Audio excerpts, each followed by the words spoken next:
board to order. Will the clerk please call the roll? Yes, Madam Chair. Robert Pollock. Here. Paula Melly. Rick Maharaj. Here. Thomas Murphy, Jr. Alan Hendricks. Dr. James Dvorsny. Present. And Chair Linda Cross. Here. Thank you. I recognize that we have a quorum, 4 out of 7. Okay, so we need to have the agenda approval. Are there any additions, deletions, or corrections to the agenda? If not hearing any, do I have a motion to approve? Motion to approve. Second. All in favor? Aye. Okay, so our only agenda item is the PowerPoint presentation for the proposed CRA consolidated plan and for our consideration. Now, the CRA board will consider this on August 9th. We do have, as the CRA advisory board, one more meeting if we so need to go over this. But we have basically, I think, in our executive summary, there are 9 sections of the plan that we either need to vote to recommend or to change or to do whatever we want to recommend to the CRA board. So with that, I'm going to turn it over to Vivian and let her go through the 9 sections for us. Thank you. What we did is, at your direction, we boiled down the PowerPoint presentation, which will in essence be the plan, into the changes, the recommended changes into 9 and gave you a map with the numbers on the map so you can see. And in those 9 changes, there's the existing future land use map designation, the adopted federal highway corridor land use designation, and then the proposed. That's the change. So those are the that's what we have before you tonight. So the direction is give us your feedback so we can take that to the CRA board, so they can give us feedback and we can move forward with getting the plan completed. Basically, we wanted to also let you know what the plan is and what it isn't. It really is just creating a vision for the CRA district. It's not, it does become a legal document as it's adopted into the comprehensive plan of the city. And a comprehensive plan is a legal document required by the state of Florida. So, as you probably read, we want the public to understand the hierarchy of these documents as well. So, as these documents, they start broadly, and they get more finite. So, the comprehensive plan it establishes the land use categories and the future land use map, and then the land development regulations that creates the zoning districts and any overlay districts that we may want to create. And they establish development regulations. What are the setbacks? What are the heights? What are those kind of things? What are the landscape requirements? All the details. The zoning is the detail. The land use is a bigger picture of what is it commercial? Is it residential? And what is the density? That's really what land use is. It's very broad. And then you get down to zoning. Again, zoning tells you what is a little more detail. So that's we wanted to kind of give that lesson. So I know that was confusing a lot of folks, and it is very confusing, and I apologize for that, but we didn't create the system, we just worked with it. And really this is how the system will be implemented. We adopt the plan, that's through the commission, they have to adopt it. The text amendments to the city's comprehensive plan occur next to make the plan consistent with the comprehensive plan. So that has to happen, otherwise the plan doesn't mean anything. Then the land development review, which we actually budgeted for next year in our budget, to create these zoning districts and overlay districts that we are recommending, if that's approved, and create the development standards that we think would work for these recommended districts. And then amended future land use map and zoning maps. That we definitely need a future land use map that we don't have now to tell the community, developers, business owners,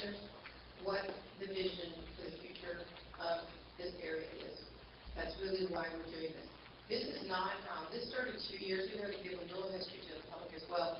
This started as an initiative by the CRA to provide a guiding vision. That's how it started 2 years ago. It was a strategic plan initiative from the city of CRA. The first... May I just interrupt for 1 second? One thing I know that I have to do as a part of the public record is I do have to disclose any meetings or whatever. Yes. And so I wanted to make sure, that wasn't, and I should have added that to the agenda. Okay. But I do want to disclose, and if anyone else on the advisory board needs to disclose, they can do that here as well, that I did meet with Isron Realty. Okay. Okay. Yeah, I got a phone call. Saying one in, I'm keeping up with mine. Okay. Okay. Okay, great. Thank you.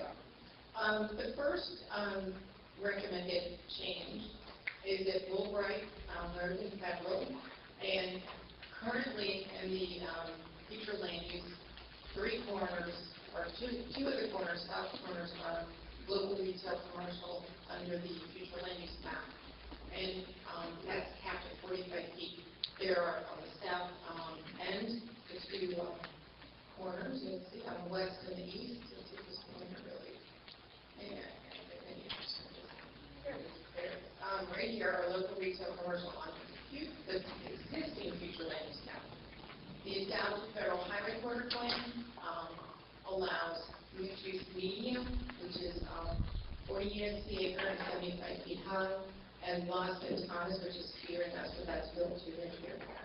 And there wasn't a group plan for the same thing here, and when the market crashed, it didn't get built.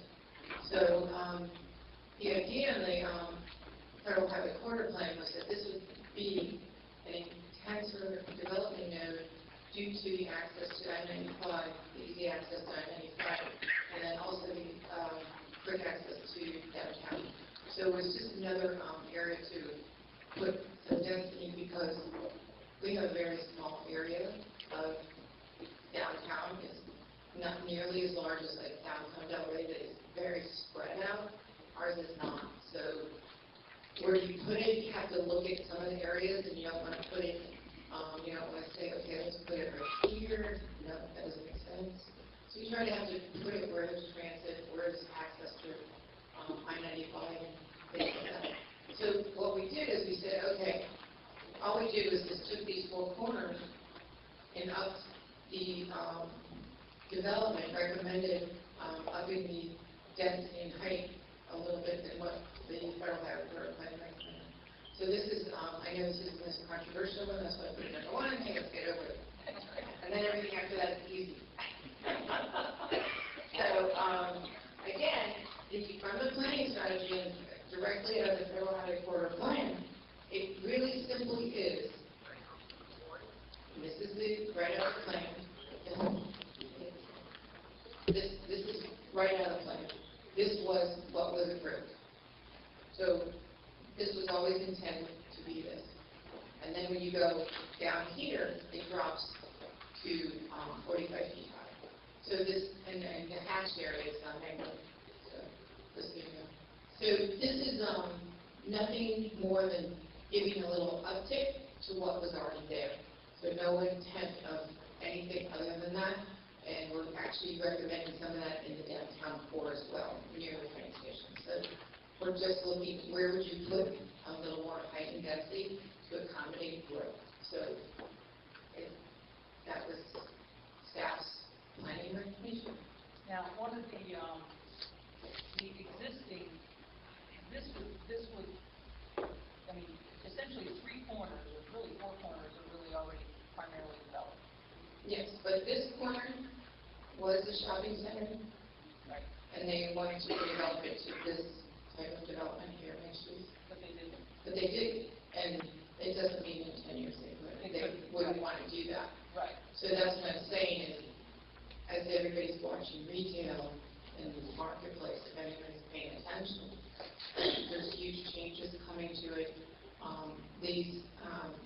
Now people are starting to do delivery groceries, which I can't believe.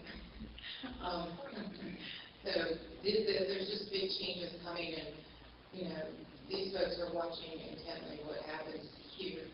So as property owners. Now, this probably may or may not change for a long time. This is, you know, a project that's been rental, then condo, then rental again. So it may or may not change, we don't know. You know, you can't predict. The point of a 20-year plan is to guide what happens if and when it does, the property owners come together, or the property owner comes together. You know, I think this is now a rental, I can't keep track, it's gone back and forth several times since I've been here, on this corner. So to say, well, it might never ever happen is true, it may not, but to say we don't want to guide it if it does, you know, you don't want to leave it and say, hey, these people got together and they want to sell this property, and now we don't have a plan for it. So that's the idea of the planning, is that's what you have on the that is the guiding principle. I want to add, will the clerk please add Tom Murphy and Paula Melling, and note that they arrived prior to any votes by the CRA advisory. Yes, Madam Chair. Thank you. Mhm. Now, one of the things that we are going to do is also have after each one of these sections, we're going to allow public comment after each one, so that so you don't have to hold your comments till the end. And again, sorry, I have to face back. So, okay. So you know that before you move on, if there's any public comment. Any questions on this, or, I know there's a public comment for the advisory board, but any questions from the board? Any questions? Comments from the board? Okay, is there any public comment on this particular section of the plan? Yes. Harry, can you step up here? There you go. For the clerk, if you could say your name and address. Yeah, sure.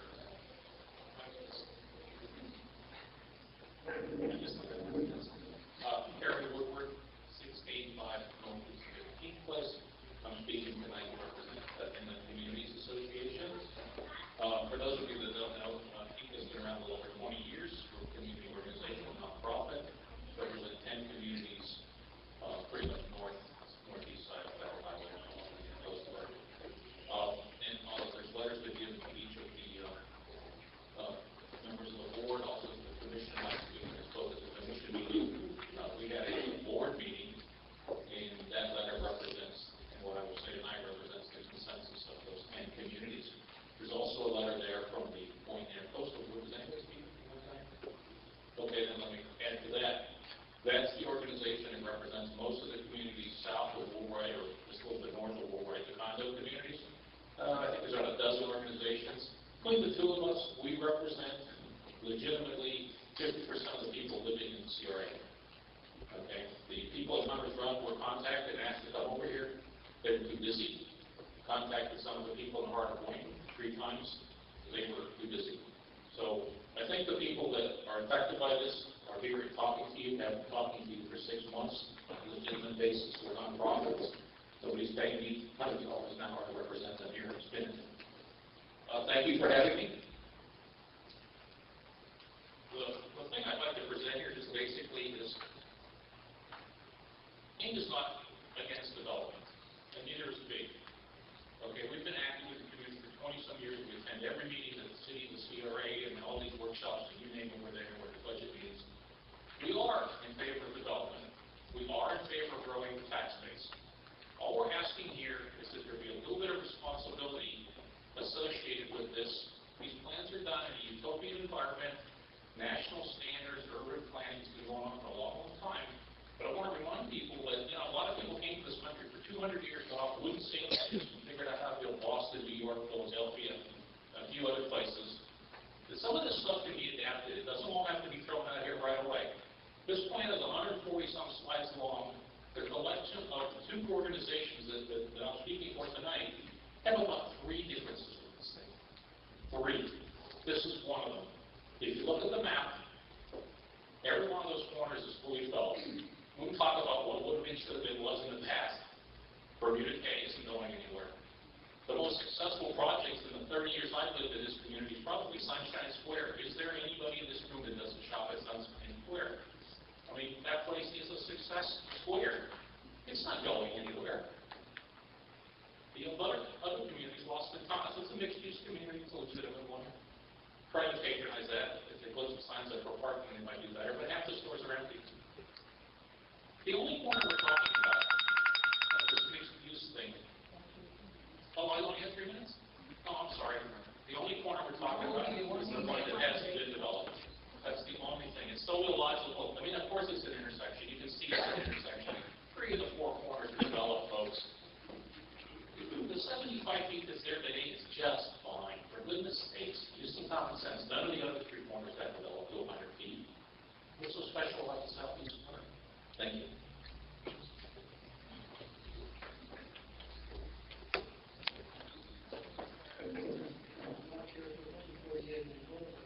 Laura? You're going to have to speak up. Yeah, speak a little closer and repeat your name, please. Mark Clara, 248 Main Boulevard. I can walk to this from my home, and I have a concern. What is on the ground right now is 45 feet. Okay, but if you want to do something that's right today, get it approved real easy, 45 feet. Well, no, but it's on the ground, the existing, right up there, existing future land use map, it is 45. But we haven't adopted federal highway 4. I understand. Okay, go ahead. Now, that is not, it has been adopted, and I have no problem with that. That is an MU3, which I have no problem with an MU3 in that area, okay? My concern is when you go from what is on the ground now, from 45 to 100, you have to look at what the neighbors have, okay? What neighbors have, most of what neighbors have is 45, okay? And whether you go to the south, the economy is there, or whether you're looking at where Bermuda K is and what next to that, which is also around 45, you need to have it fit, okay? It needs to make sense. The other thing is, Boston Thomas was 65. in the rear, in the front is 45. And what they did there was, most of that was to accommodate more parking in the back, okay? Which is a concern with the plans that are considered for this site. What Riverwalk is doing is a lot of urban land use parking and a lot of shared parking, okay? It's making assumptions using other spaces. So let's just talk about the spot. Right, and that's Not specific to Riverwalk, it's what's appropriate for the plan. right. And what I feel very strongly about is that if you go to the MU3, that everyone would be able to get what they want out of this, and you're still planning for the future. When you're looking at future land maps, what you want to consider is 20 years out. You are going to have, every year, Boynton Beach has increased in population, okay? Statistical fact, there was only 1 year in the last 12 where it did not, and that year stayed the same, and that was the year after the hurricane, okay? So we have to accommodate increased population. I understand the demand, and we're seeing it, 500 Ocean and others, but right now and for the foreseeable future, you're looking at, if you do it, you're looking at no more than basically an 8-story building, okay? And even when you go to 75, you still have another 5 feet of parapet that you're allowed, and then you can go in and ask for a variance for another 5 or 10.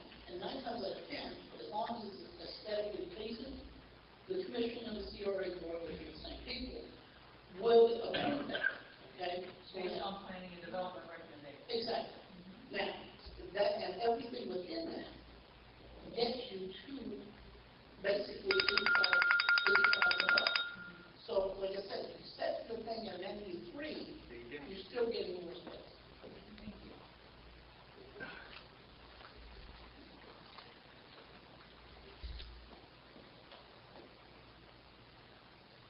Good evening, Brian Patrick, 409 Northeast First Street.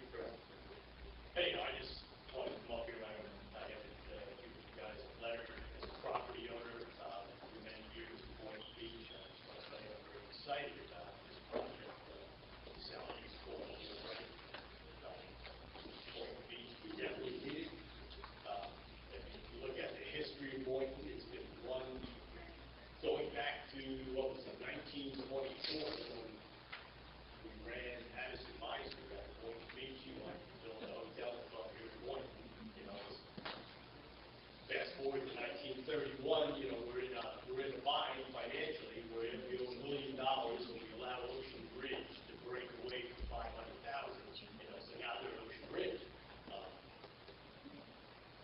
I just ask you to take sometimes these numbers of people that are behind the opposition with a grain of salt.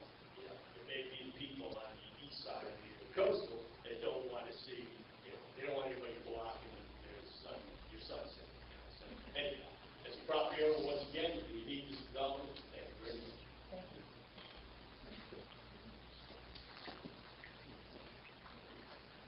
Hi, good evening. My name is Barbara Reed.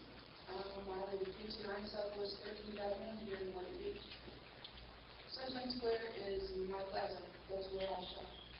All four of these corners are currently slated to be allowed. They could be allowed up to 75 feet, I believe, right? Right now, correct. But that would be an increase for what's existing there right now. True? True. So I don't see the need for a change on the corner, the southeast corner, because this change seems to be a ploy to allow the developer at the southeast corner to get what he wants. I think the 75 feet is sufficient. That gives you 7 stories and 5 feet for your parapet. That's sufficient. You don't. The days of Boynton Beach are seeming to developers every wish and giving them exactly what they want when they want should be over. This past election in March, we made a change. Let's see that change is enacted, because this is obviously a plan from the previous regime. So, and the neighbors, the people in the city voted for a 4-story height referendum several years ago, and Tallahassee made sure that was submarine. But anyways, I bet you if you did a referendum today, it would still be in favor of a 4-story height. Thank you.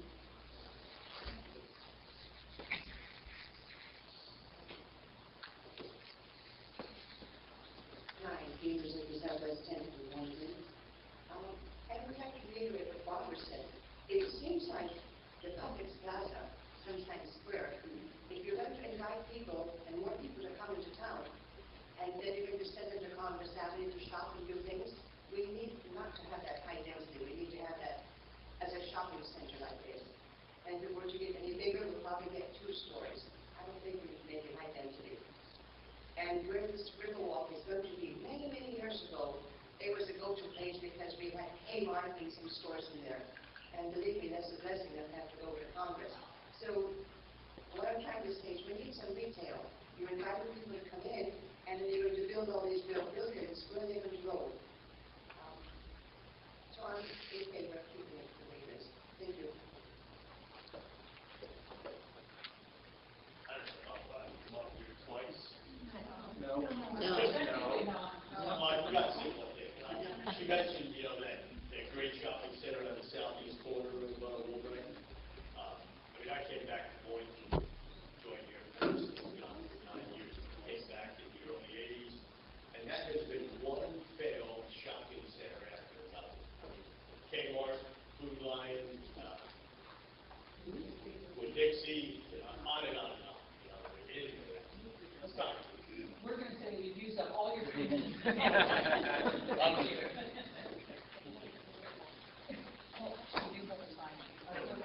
I'm timing. Yeah, this is Brian Kelly. I put a traffic engineer with Sims and White for full disclosure. I am a consultant for Riverwalk Plaza as well. I'm going to try to stay away from specifics on Riverwalk because I'm not sure that's really appropriate for this conversation right now. But I do want to talk on this topic, and I'll probably touch on a couple of the other pieces of planning as well. As it's been discussed, population growth is occurring, as noted in the plan. And so there's clearly a demand for where we can put people. And the question is, where are they going to live and how are they going to get places? So I think this plan is a very good plan, and it's a proactive plan, knowing that this population increase is going to come from somewhere. Even Palm Beach County, they deal with traffic all over the place. Even within their own code requirements, actually promote increased density in residential housing east of I-95 in areas such as this and other locations. And there's a good reason for that. Number one, it discourages urban sprawl. And it also, what it does is it creates opportunities, employment bases, and shopping centers and recreational attractions that are nearby residential areas. So what that does, it actually reduces trips on the road by decreased average trip lengths, and is good for the overall roadway network. So that's a big benefit, and that also has environmental benefits as well. It decreases fossil fuel emissions and other things. And another thing, not so much for this topic, but just in general that's in this plan, is there's a lot of discussion about multimodal transportation. And what that means is transit, that means biking, that means walking, sidewalk infrastructure improvements, and all those types of things that South Florida in particular, but other places throughout the United States are really encouraging right now. And I think that's the future of transportation. It's not always just the focus on cars and vehicles, but it's a focus on multimodal transportation alternatives. And when you have plans such as this and density increases in closer proximity, what that does is that really promotes the transit opportunities. And that is very good for the future of the city, the CRA, and South Florida in general from a transportation perspective. There's complete streets, and not so much on this one, but other ones as well. And that's all along the same concept of what this is. Thank you.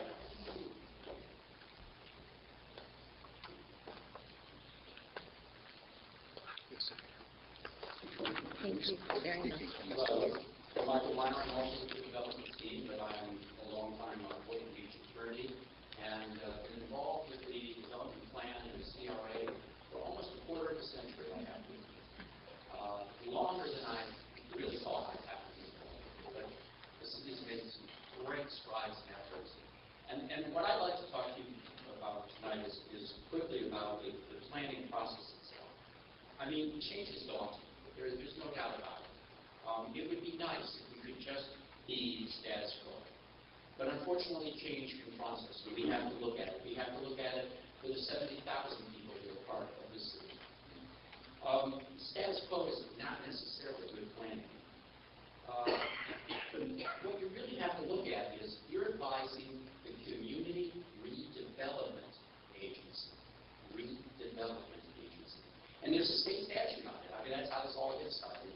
And the state statute 163.345 says community redevelopment agencies shall be afforded maximum opportunity consistent with sound needs in this municipality as a whole to the rehabilitation or redevelopment of the community redevelopment area by private enterprise. That's what your mandate is. You already give it maximum opportunity. So what are we talking about? We're talking about giving us another tool, another development tool, all right? And what that does is allow for some height and some density. And while everyone's worried about that, they're worried about it for different reasons, but this development team is looking at the reasons they're worried. As you heard from Brian, they're worried about traffic. So we're going to look at traffic. 1,000 square foot convenience store is about 730 trips. That's out of the ITE guides on transportation count. Good apartment, it's about 7. So we know traffic's going to be not worse, it'll be better. There's also, it'll be Manhattanized in this. You've got good planners. It's nodes, it's not picket fences. We're not doing picket fences. What we are doing is, by being able to use height as a tool, density as a tool, what we are able to do is to work with the site. It's clay that we can work with. It allows us to do exactly what it is that's really on the mind of the citizens. I know they're frightened of developers, but fright does not make for good decisions. It allows us to do public business. It allows for landscaping. It keeps us from having vast market fields.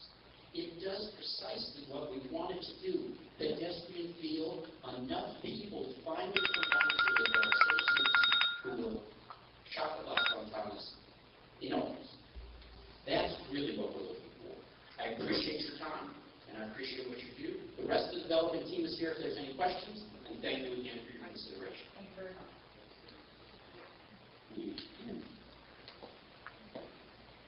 My name is Rosa Lorenz at 805 Southwest First Court. And I just want to make a comment that I know an attorney, they can take any code or whatever and massage it in their favor. I went to a workshop not long ago, I believe it was about a month ago, and the citizens there made it very, very clear that they weren't interested in seeing a height development of 100 feet. And also, if you want to grow, why does it have to be in Boynton Beach? Why can't it be out west in Boynton Beach if you want to grow? There's plenty of room there. And besides, they could move to West Palm, where there's a lot of buildings there that are very high.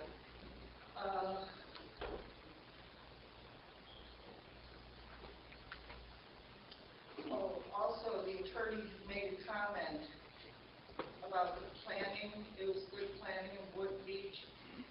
Well, we have a development that's at Wood Beach Boulevard and Federal Highway that's been empty. A large part of it has been empty for years.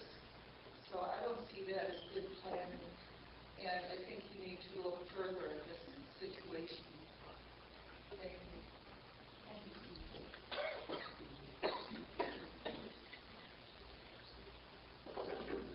Hello, I'm Tommy Samples. I am a real estate broker here in town. I live in Southeast Boynton. I'm a Beach Realty. I'll have to give your address. 110 Southeast 30th Avenue. And I'm here to speak against my business interest and in favor of my interest as a human being. I would ask everybody in this audience who enjoys driving in Miami to raise their hand. Everybody who enjoys driving in Broward, raise your hand. For the record, it is 1% for the truth.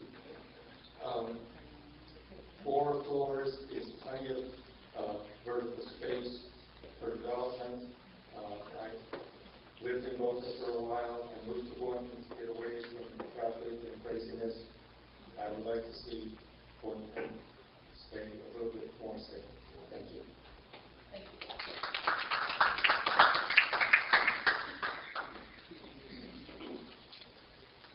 Members of the craab board, thank you very much for your service. And we do a lot of work. This is almost incomprehensible. Thank you. But my name is Richard Tafano.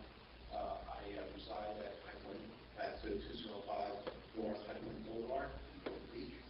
Actually, my wife and I own several units there. We have full-time residents in Florida. I'm using the site letter from the president of the day, Tom McClure, and my lives in the record from the Tom McClure. We actually have that letter. Excuse me. We all have that letter.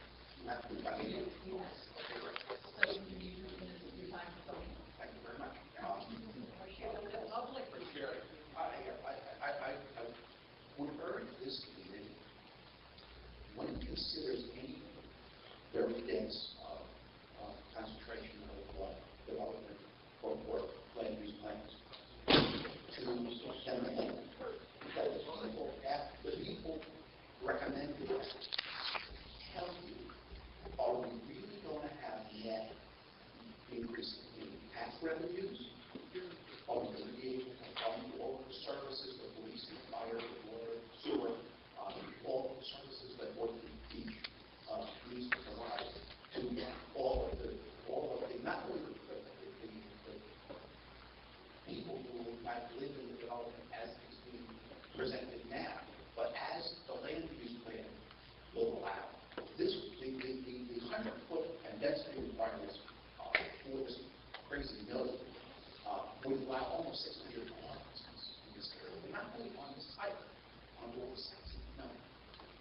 So imagine if that corner right by the bridge is allowed to be built up to that extent. It makes no sense. Keep the density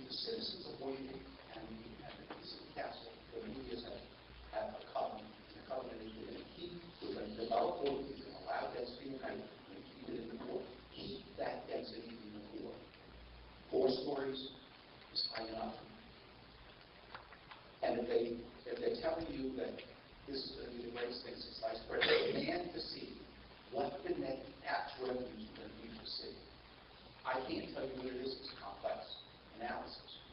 But many cities have found out that high-density development only lives the magnitude. One last quote, and by the way, my background is real estate attorney, and I've written zoning codes for small towns all the time. When you zone for high density, it's like a lottery ticket. Only people who get to do first with, I'll tell you why. I own a parcel across the street with also 4 stores. He's got 20 stores. How long do you think it's going to take? Look at the two high buildings we have here. The retail's not working. They were not able to sell the units as condos. And I don't know how the retail is going. But this kind of development stops up all use and makes the others useful to many people. Thank you very much.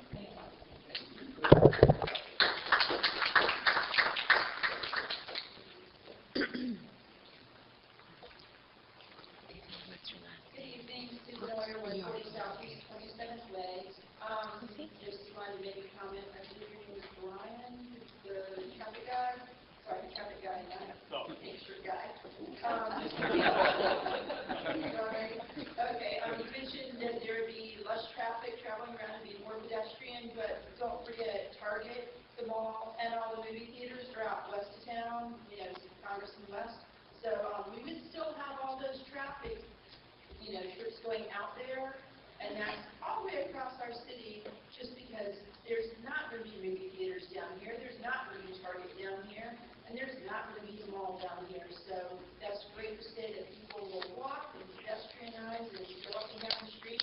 I'm sorry, we're in the middle of a mass of people that go around the streets every day with humidity. Nobody's walking. And that's what, 4 or 5 months out of the year. My second point I want to bring up is you need to be able to, if we're going to build it, we should be able to park it.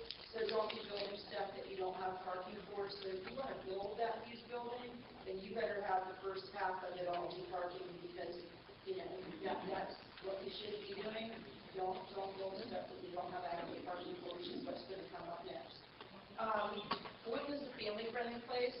Howard, 100-foot and higher heights, family friendly. Move to West Palm, move to Fort Lauderdale. Those 5 of you that love driving in Miami, go to Miami if that's what you like. If you like the canyons and country.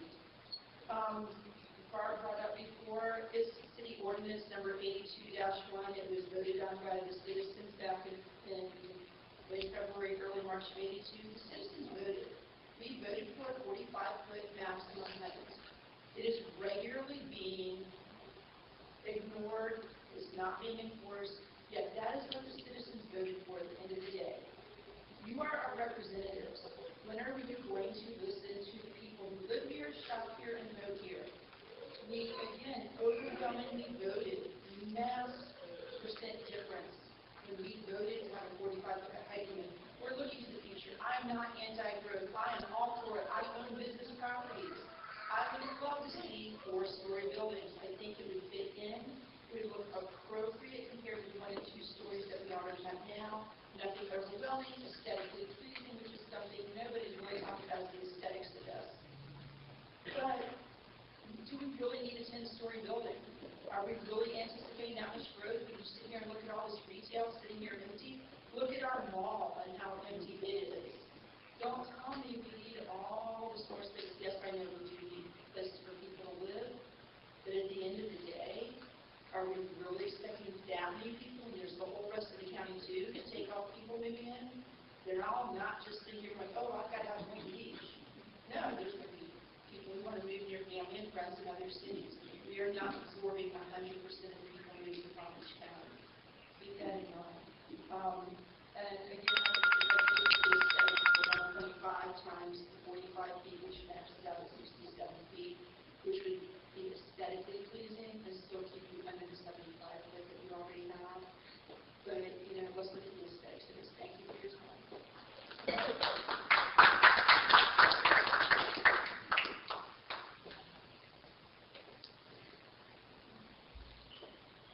Good evening, Debbie Lytle, 1700 Southwest 14th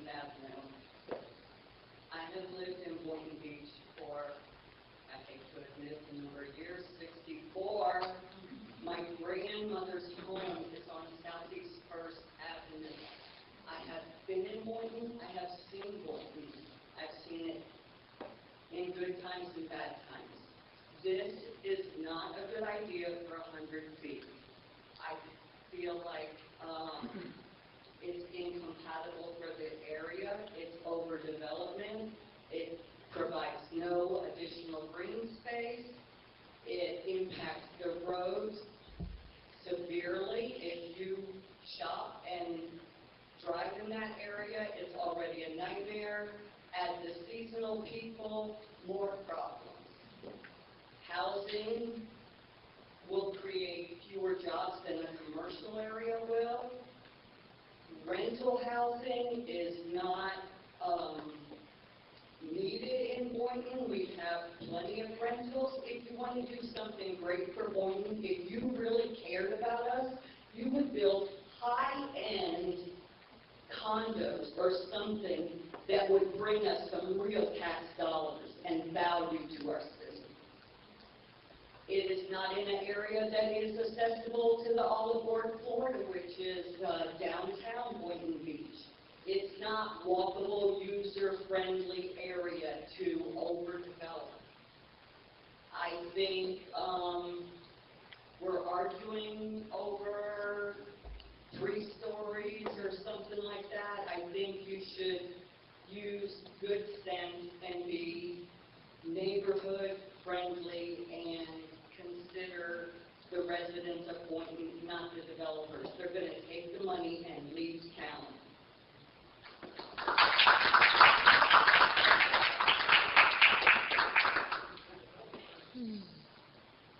I'm Matty Rickman, I'm a disability developer. I didn't quite understand that, but a couple of things were said, and I just wanted to address them. Especially the last thing about building something big, that's what the developer does. They built condominium. This is, like she said, rental. We're looking to put in a higher base of people in Boynton because, as everyone said, the retail is lacking. In order to put retail, you have to put people in first. So, rooftops, and you have retail follows rooftops. So, we try to put it in there. Most of the stuff that was been done in the last 20 years, we haven't really sold. We try to keep on and getting it and running the first place up in the manner. So, traffic-wise, you're saying it over and over. I'm trying to simplify it. Right now, the Nixie is not working. So you have basically traffic and consumption still if you were to put another retailer in there. You're trying to go away from that. People that live in this type of community would be living in the morning to go to work, come in the afternoon, back, in the evening. That's the millennials, people, young families, and then you'll be able to get into classic offices and the retail that's lacking in lots of towns and the other places. So I just want to come out of that. Thank you.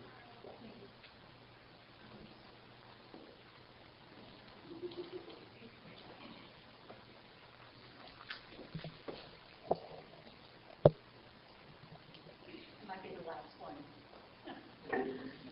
I didn't know about this meeting until a few minutes ago. My name's Audrey Gerger, Audrey Dance Gerger. I have a historical double townhouse here in Boynton. I've been here since '95. I also was a commercial real estate agent. I keep my license inactive because I went blind and I was paralyzed from an accident here.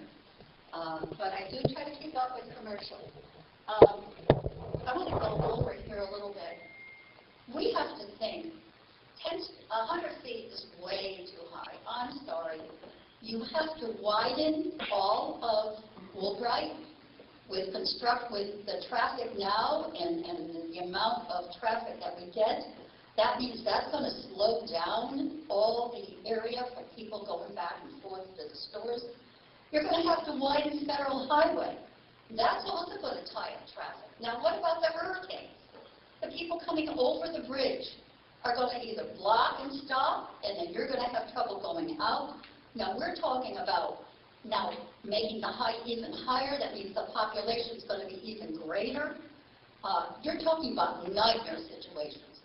You forgot about the railroad. We've got that all aboard that's going through, which is called Brightline. All right? That, what I just read, we have 20 trains going by now. We're talking about 72 trains. What is this going to do with this higher density and all these other people and cars coming through? And we need to think about all this stuff.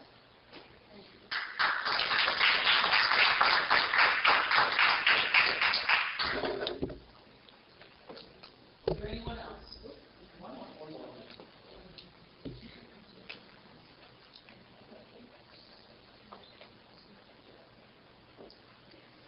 Thank you, board members. My name is Steve Leary, Greenspan Martyr. I am also a consultant on behalf of developers for Realty. I'll be brief tonight. What I wanted to say is that the question before you tonight is not directly the approval of Riverwalk or not approval of Riverwalk. What this is setting a future possibility for growth that's coming to Florida, to South Florida, and to Boynton. It's correct that not everybody who's coming here is going to be coming to Boynton, but many will. And those people are going to have to go someplace. And so the question then that's facing you and generally within the CRA is, where is the best place to locate those people? We want them generally distributed throughout the city and the CRA area, or does it make better sense to plan and locate those populations in areas that are more conducive to facilitating the provision of public service to those new residents? And what that means is bringing them close to mass transit, bus, things like that. And with the Tri-Rail Coastal Link that's coming, you want to have the ability of these new residents to, if they're not necessarily located right next to the Tri-Rail station or Coastal Link station, to be able to hop onto a bus, for example, and make their way to a Coastal Link train and go wherever their train takes them to work. Every person who does that is another car off the road. Not only that, but to the extent that you've got residents concentrated, it actually lowers the cost of providing infrastructure services to those residents in terms of water, sewer, fire, and police, as opposed to single-family homes that are spread over a wide area. Not only that, but what this does is promotes a compact building form. And what that is the opposite of open sprawl. And it helps preserve open space and, again, promotes a healthier fiscal environment for the city. And that's one thing that Boynton could use is perhaps some lowering of certain infrastructure costs. This would help do that. Not only that, but in terms of the improvements to the tax base, although this is not about Riverwalk, I can speak to some of the anticipated benefits of Riverwalk. And one of those benefits is, of course, to the tax base. And right now, the property, the Riverwalk property, as a shopping center such as it's configured, provides about $330,000 annually in taxes to governmental agencies, the government agencies. With this project, that would increase to $1.4 million per year. It's a huge increase. And then one last point. What we're talking about with the plan is setting certain maximums. And it's not a situation where a developer or a property owner can come in and just add water and poof, get that kind of development. It's still got to go through quite a bit of review. You've got to look at compatibility issues.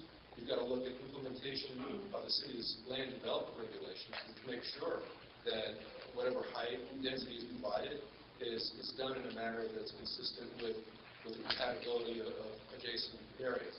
And ours is stepped back, it's set back in a way that would keep that compatibility preserved. Thank you.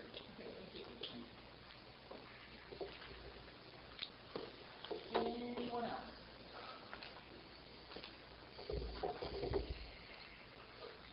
Okay, I would like to clarify a couple things. Okay. First of all, again, and Vivian, you said it in the beginning. This is a plan. This is not. There's a lot more that goes into it. I heard a couple of comments about that really relate to the development regulations. So just because this is just a very broad. This is the broadest And the development Yeah, regulations, which right. talk about what the setbacks are, Right. what the green space is. requirements, Requirements, and Yes. all that is something, parking requirements. all has to be met in Yes. addition to Correct. just the height and density. So I just want to Absolutely. make sure everybody understands that those will be developed and Right. actually exist right now, but they will be changed to accommodate this, but that this does not mean that there's no, that it's all concrete. And that's something I also want to point out too, is that a height limit, 500 Ocean could go 150 feet. They are in an area where they could, and they didn't. A lot of that also depends on market. So the cost right now, because the market is rental, rental doesn't warrant generally going higher, so they don't, because the cost benefit isn't there. And when people say we need condos, they, well, this isn't a condo market. You can't finance a condo unless you pay cash. It's very difficult to do. And the other thing about it's not walkable because we don't have anything to walk to. Del Rey is getting their first downtown theater. Who would have thought that? Who would have thought downtown Del Rey would have been walkable 20 years ago? And that's something that the way you get to a vision is you have a vision and you step by step. And you don't get to it by not planning for it. And Del Rey did a very good job, and I'm not pointing to saying we should be Del Rey, but I'm just saying that they got to where they wanted to go, maybe a little too much, but their success is without question that you have a vision to get to be a walkable city with things to do, but you need to have the people to drive the restaurants, the businesses. And that is really what is the issue in Boynton, is we have not had the people. And there's people talking here tonight, but if they were enough, we would have had the businesses here. But they're not enough. Delray doesn't have 100-foot buildings. Delray has a much larger footprint of a downtown than we do. It's very, very large. And their downtown is huge compared to ours. When you get off I-95, their downtown starts, goes all the way to the beach, and then it stretches way down Federal, and it goes down all the side streets. So please, ma'am, do not speak from the audience. I think you know better. You are a resident. You come to the meetings. I know you know.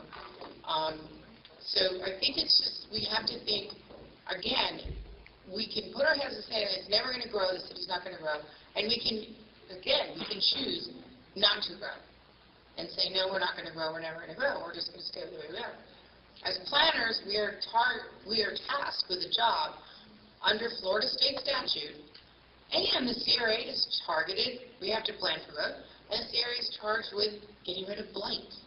And this corner was where Las Ventanas was Gulfstream lumber. And if anybody remembers what that looks like, that was blight. So up and down Federal Highway is tons of blight. And all the new projects, hundreds of acres, have converted blighted property into property that is on the tax rolls and is adding people that can support businesses, local businesses. More and more businesses are coming to downtown Boynton. And that is how it works. There's no magic formula. There's no magic wand to wave over it. That is the only way it works. So, one other thing, thank you, Vivian. One other thing is I think I was sent this article from several people, several who are actually here, something called Strong Towns, I think was the article which I read. It's about 2 years old. But one of the other points in this article, which I don't know that, and I think all of us would basically, Alan, thank you for coming. Come in. Will the clerk please note that Alan is here? Thank you. I think all of us were sent the article, and I read it probably, I'll say 5 times, because I wanted to get the whole point. And at the very end of the article, it talks about height and how to grow a city. And you grow a city in increments, which I think is important, and we'll go through some other increments there are. One of the increments is to, and I think somebody mentioned it here, is to not have anything more than, or to have your growth no more than 1.5 times the adjacent property. So Las Ventanas is 65 feet, 1.5 times that is about 100 feet. Am I right? So I'm just saying that that article also talks about, which I thought was rather interesting, is that you have a downtown node and you have secondary nodes to the downtown. Correct. So even though the article's a couple of years old, I think it brings out a couple of things that we've got in this plan. And I just wanted to bring that out because the article was sent to me by several people in the audience. And I think the article conforms with a lot of what we're doing. So, I don't know, Alan, I don't know what you got here. We're on number 1, Alan, so you have not missed it. Okay. So we know he's serving the hard one first. Let's do the hard one first. Oh, okay. How many seconds does he have left, clerk? Give me 3 minutes again. We'll give you a minute. 4 stories is growth. Nobody's against growth. 4 stories is growth. You don't need 8 stories to have growth.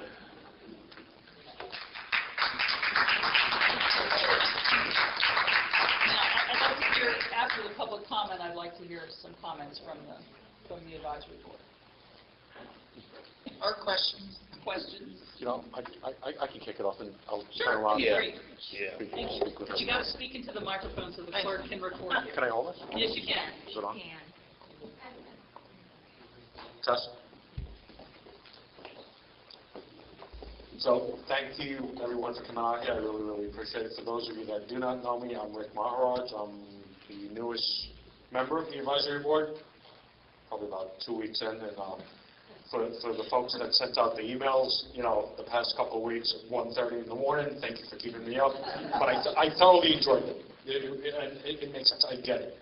I've been a long-time resident in Boynton Beach, probably for about 20 plus years. I have a business here in Boynton. I've seen Boynton where, you know, there was primarily more cows and cattle. You know, when I moved to Boynton Beach, I don't know if any one of you guys remember, Money Magazine did a write-up on Boynton, that it was one of the most prominent, successful places to move in the U.S. Tons of cash, you know, just really humming along. We're not there right now, today. Something happened. Yes, it did. But my point is, you know, I get it with all the residents.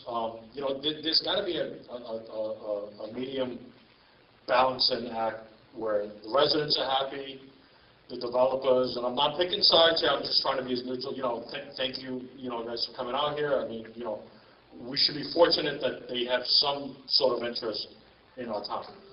Some comments that was thrown out, you know, well, you know, we don't want people to move. You know, go to different counties. We want you guys here. Take this respectfully. Your tax dollars are needed. We want it. You know, and as a resident, I want to see this town grow. You know, parking, tax revenue, bankruptcy, the vote back in 1982. These are things that have been keeping me up the past week. How do we find that balance in that? You know, I get the criteria. You know, let's all just have an open town talk and get on the same page. We're residents. It's not, and don't look at it as it's us against the developer, or it's Rick and the board against you guys, or it's you guys against the city commission. You know, can we all get along? Not you know, let's, how do we do that? And I don't think it's you know, get it up there, speaking for 3 minutes, and then we sit here, you know, me being the new guy on the block, give you my opinion, you know, and I can be very opinionated at times. But this time, I'm stuck between a rock and a hard place.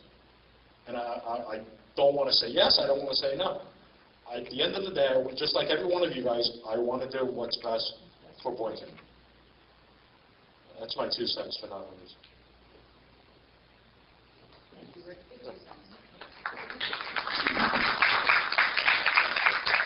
Do you want to hear our opinion or? Tom, your questions? I'm not thinking the questions.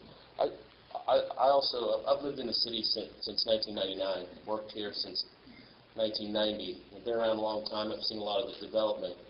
I understand the citizens' concern in that, and I can speak truthfully, from a point of service. And the city needs to have some type of increase in revenue. Cutting and cutting is fine. That's okay. I understand you need to do that, but we need something. And I also am listening to. I also believe that people should get what the people want. However, if you think about some of these properties, I know we're looking at intersections and things, but if you think about the city of Boynton and valuable properties, I think of the oceanfront properties. We don't have any. And if we think of the only oceanfront views we have are from larger story buildings. 45 feet is a building I live in. I live in Harbor Hall. If I stand on my 4th floor condo, I can see, the Intercoastal. It's a nice view. If I stand up on the roof, view the ocean, it's quite different. So it's a tough situation, like you were saying, and I think we have to come to some agreement and decide what is best for the city. And I think as the board here, I don't know if we're making, like you said, Linda, about not making recommendations, we're saying trying to eliminate blight. And higher valuable properties, I think, is what everybody would want. So, like I said, I'm listening, and it's tough. Yes, my concern about this is, myself, I've been in Boynton about almost 50 years now, so I remember when Secret was 2 lane, I remember when we had come with the loan company, and I remember all of that. But we're talking 2016 now, we're talking 20 years out, and if not now, it's when. We don't have to, if we want to grow, we're going to have to come together. There's no if and outing about that. And for us to move forward as a revised board and talking for the citizen, it's got to be, if we can say not 10, maybe 8 or 9. I mean, let's get, so everybody, will be sought to be satisfied. Because ain't nobody never going to be all to be satisfied. Get there. But let us look at it and make sure when we make our decision, it's coming from the heart. Okay, I'm the accountant of the group. But I have to admit, I don't look at just numbers. Just in terms of full disclosure, I live in the ugly high-rise called Marina Village. And that may be your opinion, but my opinion is it is a little slice of paradise, and it is not ugly, it is beautiful. And the views from Marina Village are fantastic. And that whole corner could be high. Actually, the south side of that corner is also zoned for 150 feet. The 500 Ocean did not go to 150 feet, but they're going, I think, 7 stories, I think is what they're doing. So I have to admit that that we have, Boynton Beach only has so much view of the water.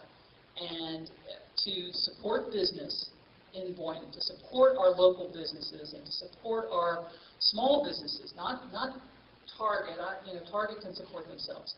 I'm more concerned about the barber shop and the small businesses that are in this area. To support them, we have to have people here.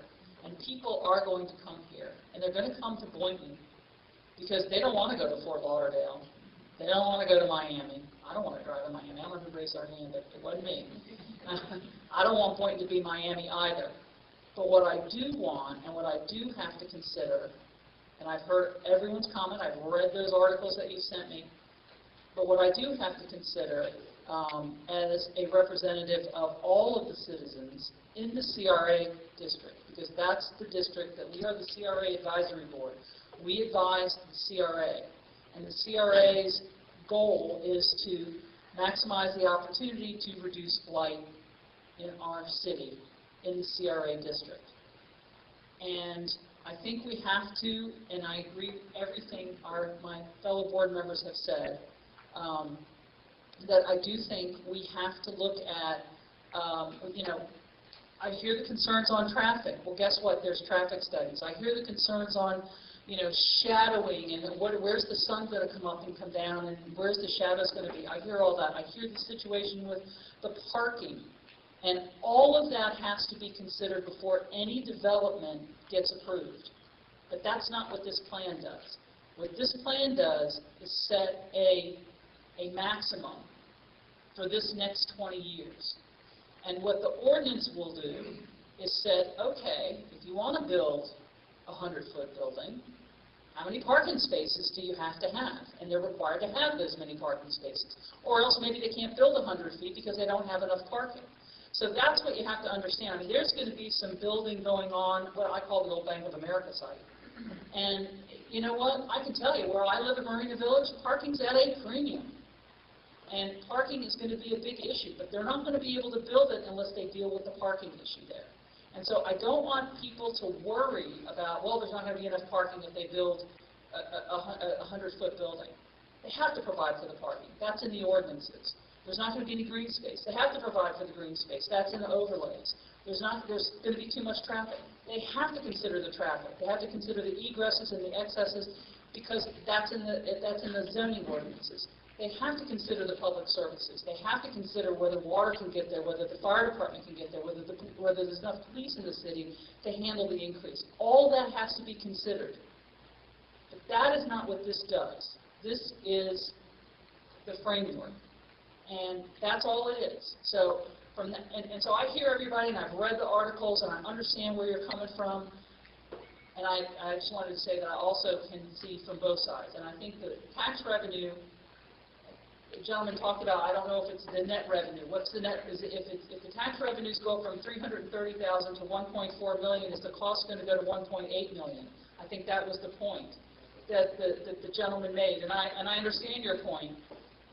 However, that is also considered. And if the tax revenue does not cover the services, it can't get built. So that's the way the ordinances work. So I'm trying to dispel some of the fear, but I also want you to understand I am listening to what everyone is saying, and I also understand that there are some real concerns about density and height. I think David Merker wanted to say something. Do you want to say something? Yeah, I could. Do you want to take this? Thank you.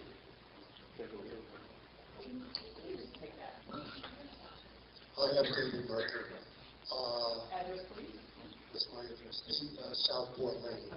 I think it's wonderful that everyone's here. I think it's wonderful that we have volunteers who want to be on this board. But I want the people who are citizens to remember one thing. What you're saying to them is only the first step. Their vote doesn't count because the CRA board was diminished by not having citizen participation. That counts.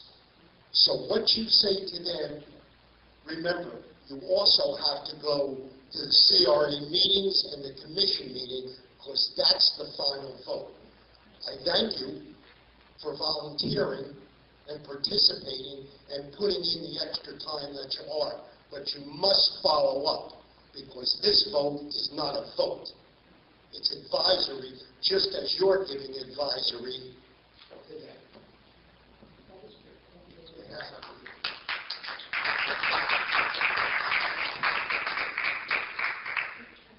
I want to thank everyone for coming out and being part of it for months. I know it's been a months-long thing for lots of us.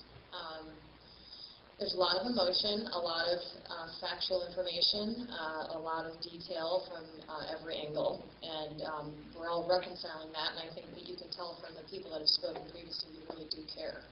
And we're logical, we're factual, we're emotional people who live here. One thing that I think that we don't want to necessarily undermine is to be reminded, like Linda said, this is about the land use and the future land use. It's already approved for 75. Someone actually said we're talking 25 feet, and that's exactly what we're talking. We're talking 2 stories. When we already have buildings within this area that are at 150, 15 stories. So I just want to put that out there. But the other thing to remember is that we have a person, a developer, that already owns that land. If you ever go on a boat and you know where Winn-Dixie is, I remember the first time we took our boat out, I'm like, only in Boynton would they have dumpsters and giant AC fans greeting you along the intercoastal. It's one of the most beautiful parts. And if you want to talk about development failure, that was the failure. And this is the potential for the success. It's 400 feet off of US 1. It is going to have a beautiful view, and the reason that the 100 feet makes sense is that they can have more rooms that have the ocean view, that make the numbers work. So I think we have to look at this. This is a developer that has 2.5 million square feet of living and retail space across the country. They know what they're doing. And not only do they know what they're doing, we're not going to sit here and have a development sitting and languishing for years because they don't have the financing. It's ready to go. And I know that Boynton is the viable place. It's a wonderful place. It's the place to be because there's really nowhere else to redevelop. But the reality is the entire market is softening. Look at Miami. It's already at a hard stop pretty much when it comes to condos. It's softening, guys. And this is an opportunity. And again, this is about the land use, future use. Doesn't guarantee it's going to go to that, but the numbers only work at that. So why don't we give that a chance? We're talking about 30 feet in a year. That's 400 feet off the main road. I've looked at it, and in every direction, they're going to redevelop it. It's going to have a boardwalk for all of us to use. It's going to have a cafe that we can all take part in. It's going to be a collaborative thing that the community can all use, not just the 450 residents that live there. It's a good thing. It's, NIMBYism, not in my backyard, has been around since the earth cooled. I think we would benefit from something like that in our backyard, and, I hear where everyone's at, and I understand the frustration. I understand we want to keep this quaint little sea village, but that ship already kind of sailed with the 150-foot buildings we have now. So let's look at the future and do it in a smart way. And I think this developer in particular, yes, this is not about that development, but they've been at this for a year and a half, and they've been working a lot with people behind the scenes and in front of the scenes, and they've been available here to talk to people about it, which I think is actually rare. So that's what I'd like to say, and again, I'd like to thank everyone for being here. Thank you. I'm James Dvorsky. I'm a physician, and I'd like to start off by saying that I'm used to paying heavily for education. And this is an opportunity to serve on this board and get a free education, and the only thing it's costing me is a little bit of time, so I appreciate being able to participate. By saying that, I also recognize the hard work that the staff, the city staff, and the CRA staff put into these types of plans. It's incredible when you pour over it, and these guys really deserve a lot of credit for the hard work they do. The comprehensive plan and the, not rezoning, but the redistribution of the districts for the CRA, I think is great. I like the transportation district with where the old Board Florida is going to be, and I understand the need to have some high-density development because we want to have retail follow rooftops, and I'm really starting to learn a lot about city development. That being said, we do have a pink elephant in the room, and the pink elephant is right on the corner there of Woolbright Federal. By allowing this part of the comprehensive plan to be approved, essentially what we're doing, and it's unfortunate that this is going on at the same time, we have a developer who coincidentally wants to build to about 100 feet. They've submitted plans already, and part of their development is to reach that 100-foot maximum. And that's unfortunate because the citizens here see that, and they look at this as a potential episode of spot zoning, where there's an intersection here, and there's two speeding trains, and one is a proposal for a change from the adopted Federal Highway Corridor Plan with a maximum height of 75 feet and a density of 40 units per acre to 100 feet.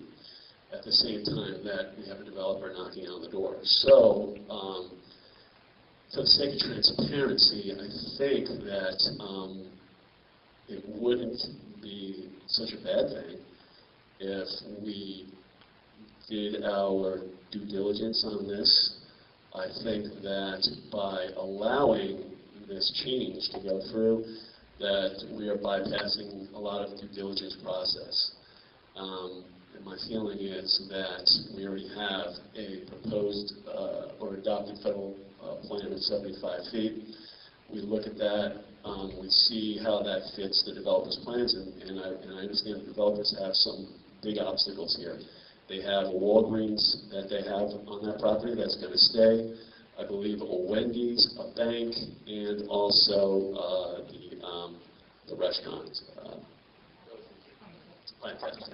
So they have some major obstacles, and we do need development. We need to have tax revenue coming in. We need an increase in tax revenue. And I just want everyone to recognize that when the citizens are here, the opposition, what they're really saying is they do not like the fact that these things are happening simultaneously. And if you notice, it is kind of confusing because we do have the developers team here at the same time that the citizens are talking about, you know, not changing the adopted federal highway plan to the consolidated plan in this one point. They're asking that we don't, and what I would like to see going forward is the developers' plans, and I would like to see how the city board would be able to work with variances and have judicial process followed.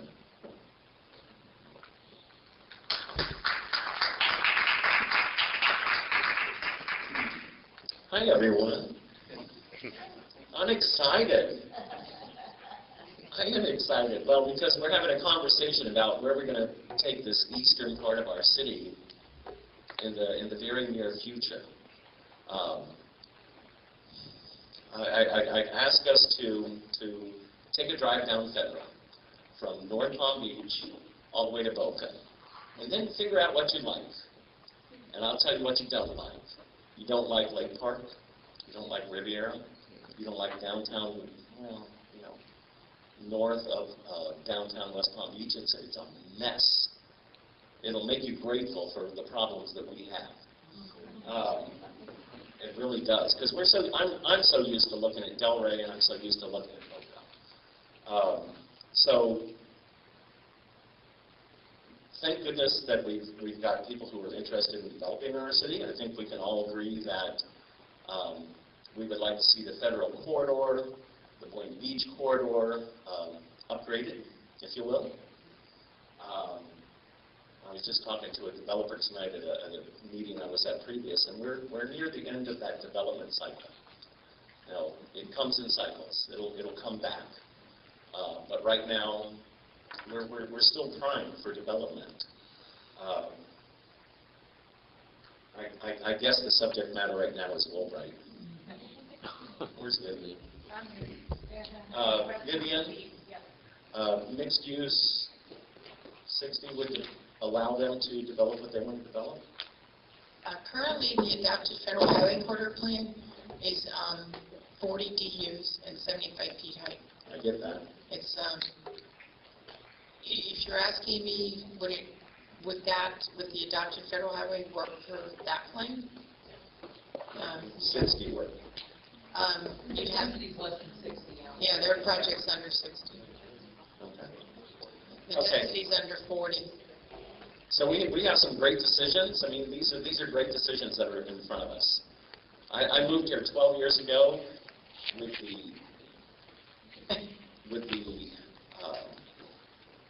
the hope that our downtown, this little Ocean Avenue, would become something.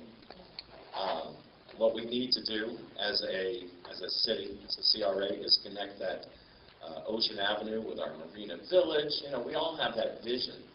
So I'm going to ask you to take that vision and look at what you really, really want. It's hard to develop in the east side of town. I work for developers. We buy agriculture land and we build because it's easy. It's really easy. We put in lakes, we put in roads, we do whatever we do. To develop on the eastern side of the world, it's a little bit more challenging.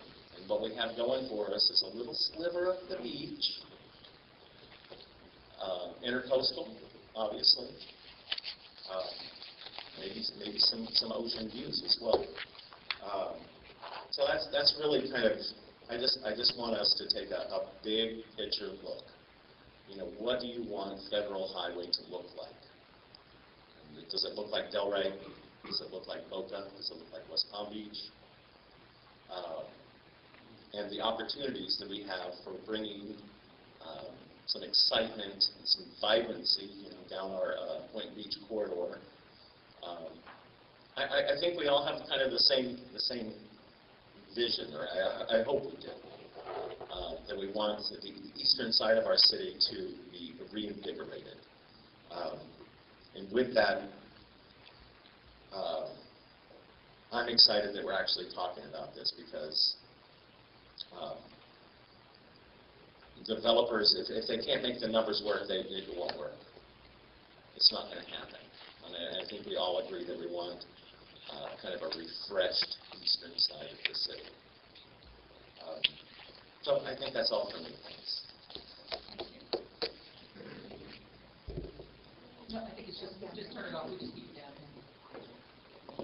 Extra. It's an extra one. All right. Anybody want to make a motion? Because we got 8 more to go. I do, I know. Hopefully the other people won't.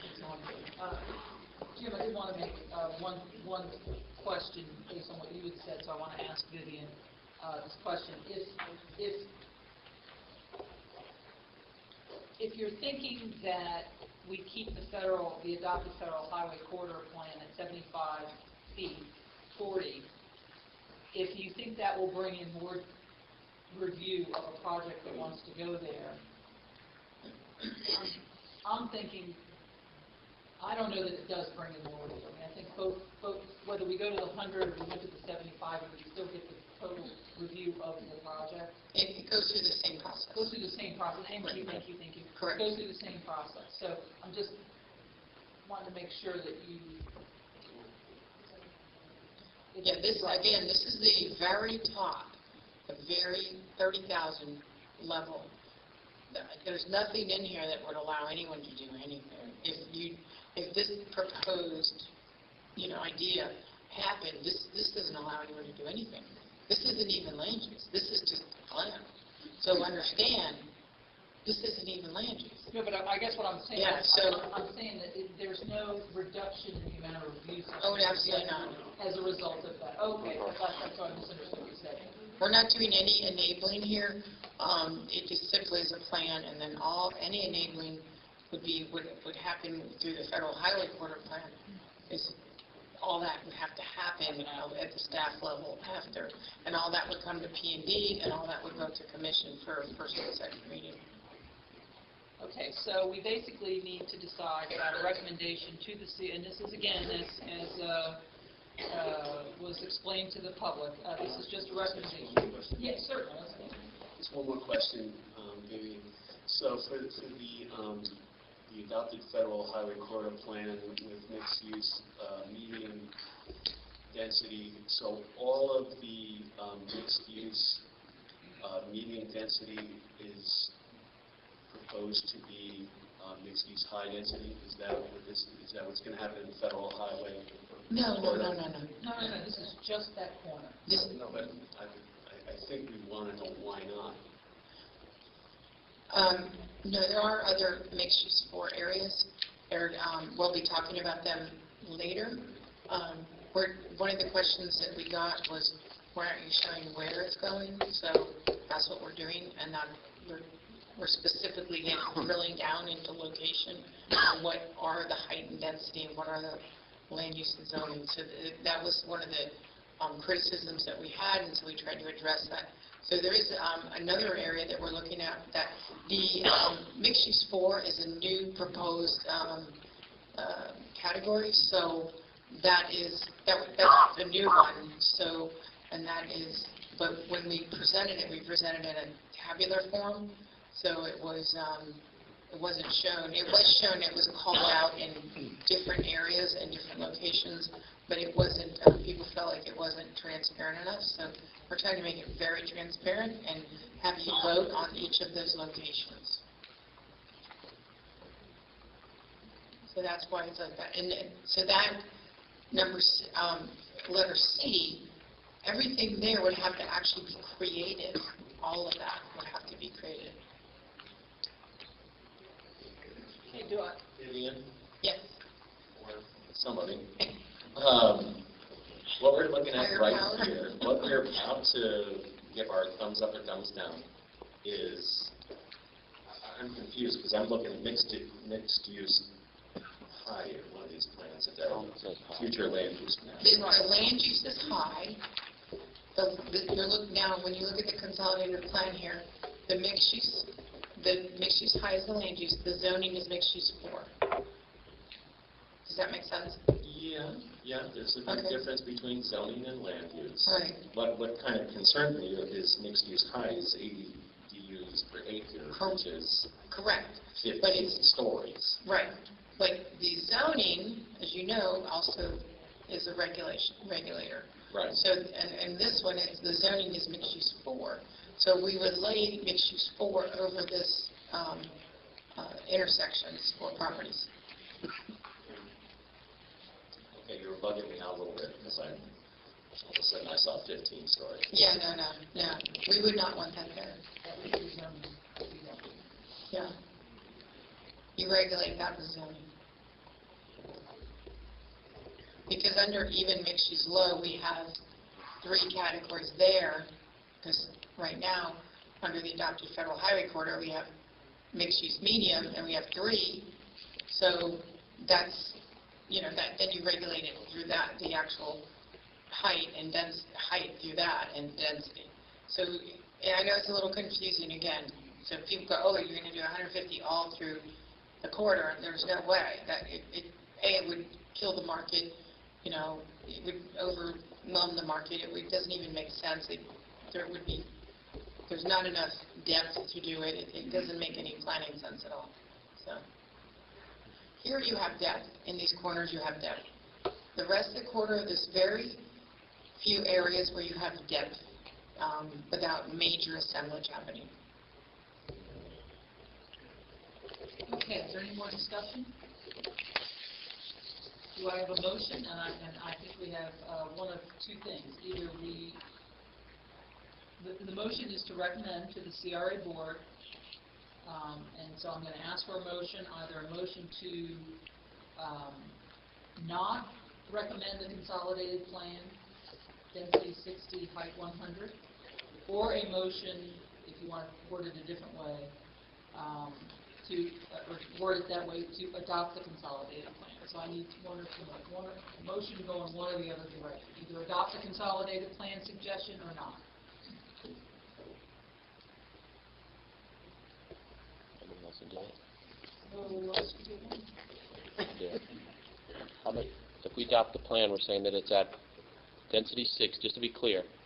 Consolidation plan, mixed use, right there. Density 60 at 100 feet. That's That would be the maximum Saying guideline. that would be the maximum. Yes, that would be the maximum guideline. I'll make a motion to adopt that plan like that.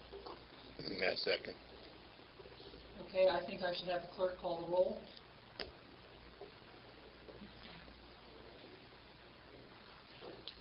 Vice Chair Pollak? I concur. Yes. Ms. Melly? Yes. Mr. Maharaj? Yes. Mr. Murphy? Yes. Mr. Hendricks? Yes. Dr. DeBorsey? No. And Chair Crum? Yes. Motion passes. Thank you. Let's move to number 2. We got a few more to go. Okay. Boynton Beach Boulevard, this one I think we can all agree, and I think we heard a little bit about Boynton Beach Boulevard as an entry to our city. I've heard it a lot since I've been here, and how it's not a good welcoming area to our city.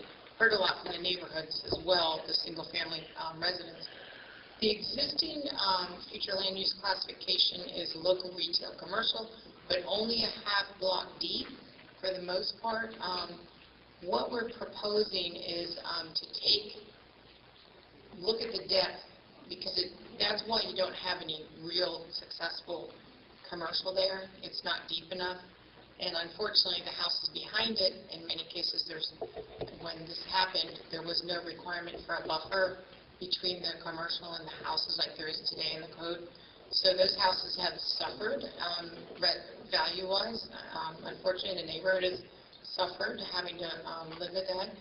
So we're proposing to make it a block deep from I-95 to Northwest First, making it mixed-use medium, so that we can get viable commercial in there. And to give you an example, I don't know how many of you came to the workshops, but looking at something kind of similar to west of PGA, where Rocco's Tacos and all the restaurants are. They're 2 stories. There's a big setback, a lot of landscaping, room for public art, nice street lights, outdoor dining. And also on West Gateway, west of 95, that same kind of idea. So when you come in, it's very inviting, and there's room for people to do that kind of business or development. We really had to look at this hard because there's single family back there, but there is we have some historic homes back there. Ms. Berger's home is back there. They are looking at possibly creating a historic district in the block where her house is. That hasn't been decided yet, but I know they're going to be talking about it. And if that is done, then we'll have to look at that block and look at something different there. But that has not been done yet. But if it does happen, then we'll take that into consideration when we're actually putting this on the ground and implementing it. This is the plan. And then we're looking at mixed use high from Northeast 3rd to the FEC Railroad, and this is really for where City Hall is, and or actually from where near the post office and the churches. And I know you're saying, why are you doing the church? Well, these things have a way of changing, just like anything else. The post office may not be there forever. Mr. Weiner is the owner of that, and he has talked about wanting it to be something else. The post office does not own that property. They are tenants. So, we have to be thinking the future. And this isn't mixed-use high 150 feet by any means. Again, that's the land use. The zoning will control height. So we want to expand on the north and the south, a block deep to allow. Also, we want to make sure, and this would be in the controlling documents of the ordinances, that there will be a good buffer on the backside with the neighborhoods, with either a wall, a sidewalk, street lighting, that they don't have now. So that's something that we hope will shore up the values of those neighborhoods. We think those neighborhoods will actually be very much more desirable as time goes by, because there's some nice houses in there. We think with the improvements that we're proposing in here, with the sidewalks, the streetscapes, and everything else, that those neighborhoods will become neighborhoods of choice, not chance. So that's what we're hoping. So we also want to create an overlay district to make sure that we get enough setback and a wide enough sidewalk, big enough street trees. One of the things I know that somebody said, oh, no one walks, it's too hot. Well, that's because we don't have trees. When we plant a tree in South Florida, it's always a popsicle tree or a little, the cheapest palm tree you can find, and there's no shade. And we're going to get away from that, and we're going to ask for a mature shade tree at installation. So they're going to fight it. They're not going to be happy, trust me. But we need enough width to do that, because you have to have clearance for cars and trucks and all that stuff. So that would be through the overlay district. So.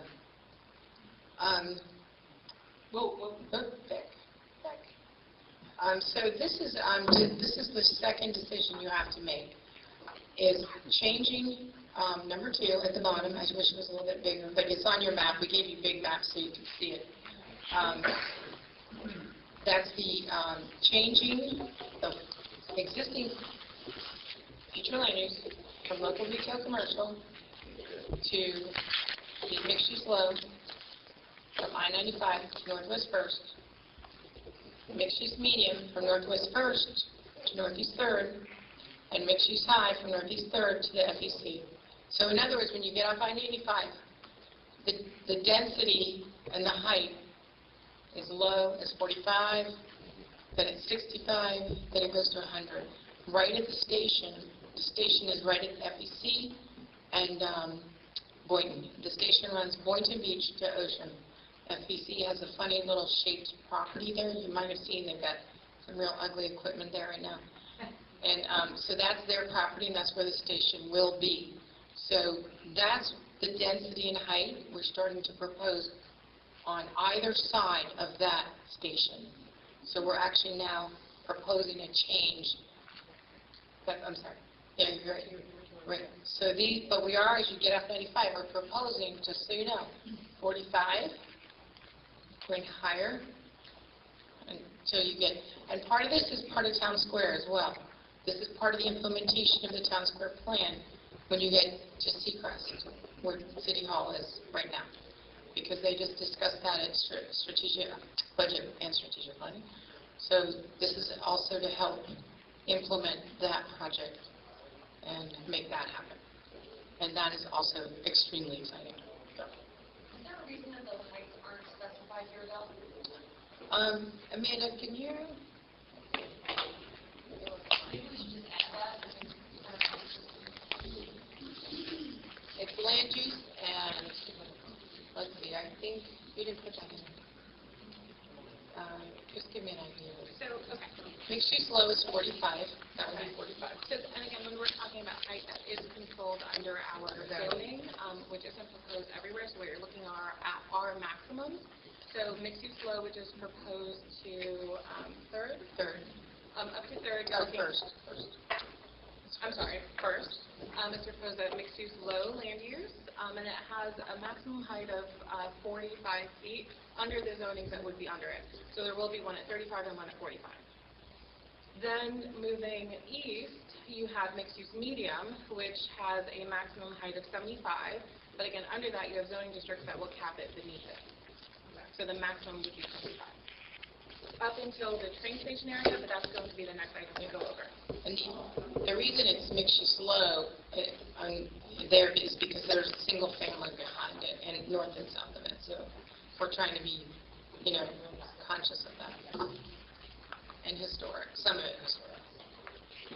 So this one I think is, there's a lot of greenway buffer that will be in the overlay on the back and the front of the block, so that, creating the entry feature and also the protection for the neighborhood. But again, we don't get into the nitty-gritty of it. That has to go into code when we write code. So, any questions? I got a question. Here's a weird one for you. Well, I've been looking at it, and I love PGA Commons. Right. I think it's a brilliant idea. I think it's an appropriate entrance to our city. I think it's creative in its use. It's a sliver of land, but they did a great job with it. Lots of art, lots of green, lots of restaurants and fun. I know that we had some communication when we had one of our workshops to make sure that the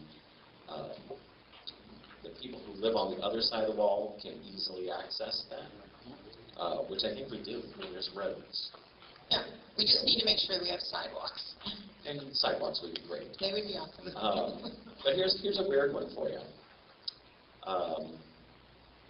If we ever redevelop the city hall, and here's where I kind of well, here's where I came up with that is that sometimes our city government helps in development. Yeah. And so where do we put our city go? Do we put it on Federal? Do we put it on Boynton Beach? Does that help kind of spur development? Because if it ever happens, it'll be a beautiful building. It'll be a civic, So this particular land use wouldn't undermine any of that. We could still do that. Yes. Although I think it, they just outlined it. They had a workshop Tuesday, and they outlined some of the elements of an RFQ that's going to go out, and the City Hall will stay within the town square. They felt it was important that that stayed in town square. That's like number 7. Yeah.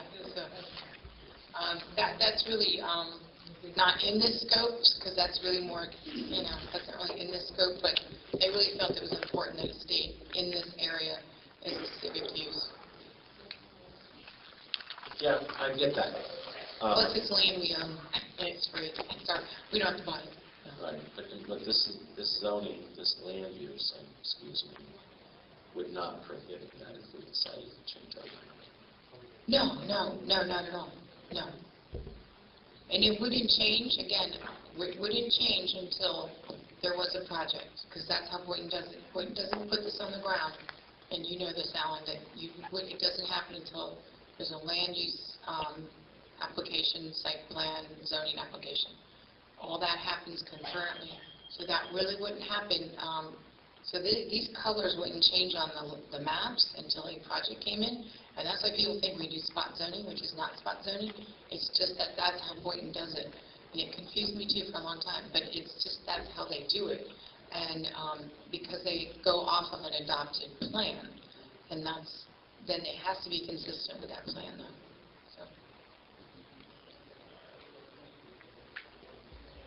Any other comments from?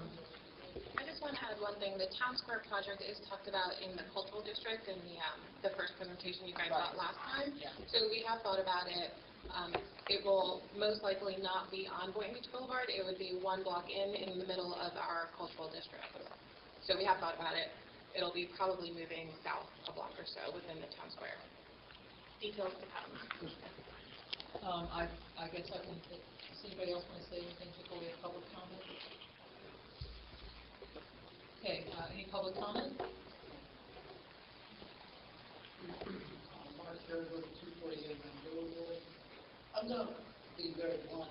Items 2 through 9, you should approve. All the changes make sense. It allows for the right growth, it allows for the right density in the right areas, especially with the old Florida coming along, especially with our downtown. This goes back to the years ago we talked about the layers. Where in the middle we were going to have the highest height and the highest density, and then work our way out from there. The rest of this matches up that plan, and it makes 100% sense. I'm a little biased. I did have some involvement with it, but I just think that 2 through 9 really send everybody home early, but adopting all those changes because they're not that many. They're minor changes. This right here, we've talked about this for years. It's about time we implement it. I mean, some of the stuff, folks, we've been talking about for 15 years. Time to stop talking and do it. Thanks. Thank you, Mark.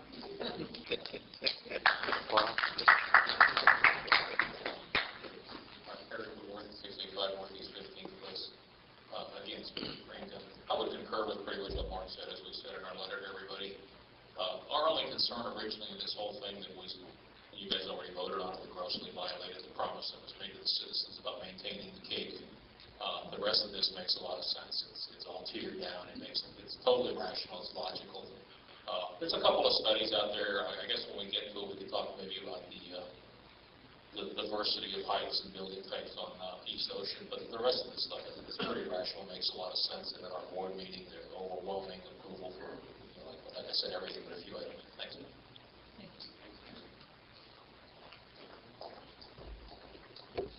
Cindy Falvey, Corrado, 316 Northwest First Avenue. I'd just like to see something really done. I've heard that many people have been speaking for 20 years and all these things. And as you come off of Boynton Beach Boulevard, I'm in one of those historical homes at the area that you're talking about.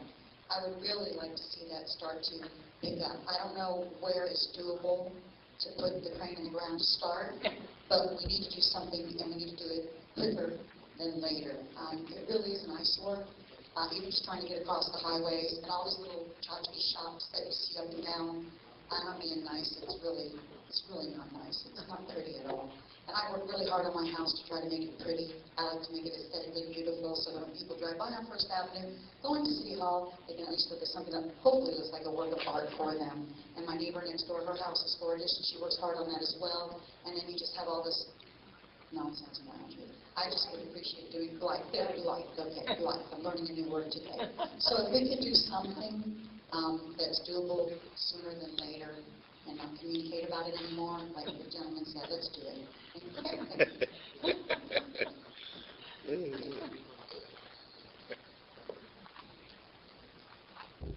Maybe we're skipping around a little bit, Name and address, please. Debbie Lido, 1700 Southwest 14th Avenue. Thank you.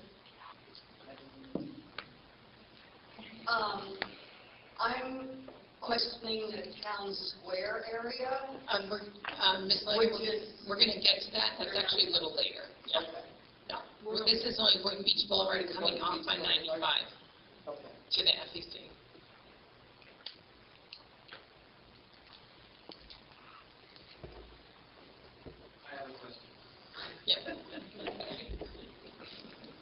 I have a question. You stopped short because, it's not in our little square.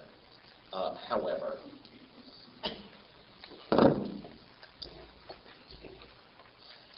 just past this little square,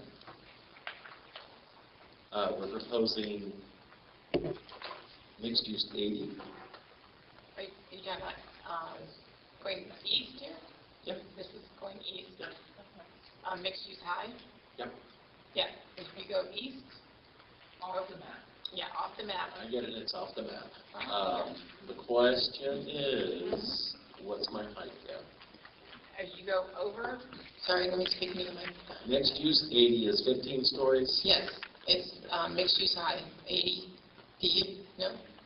It is the land use mixed use high. It is also proposed as MU4, which would be 60 dwelling units per acre and 100 feet in height.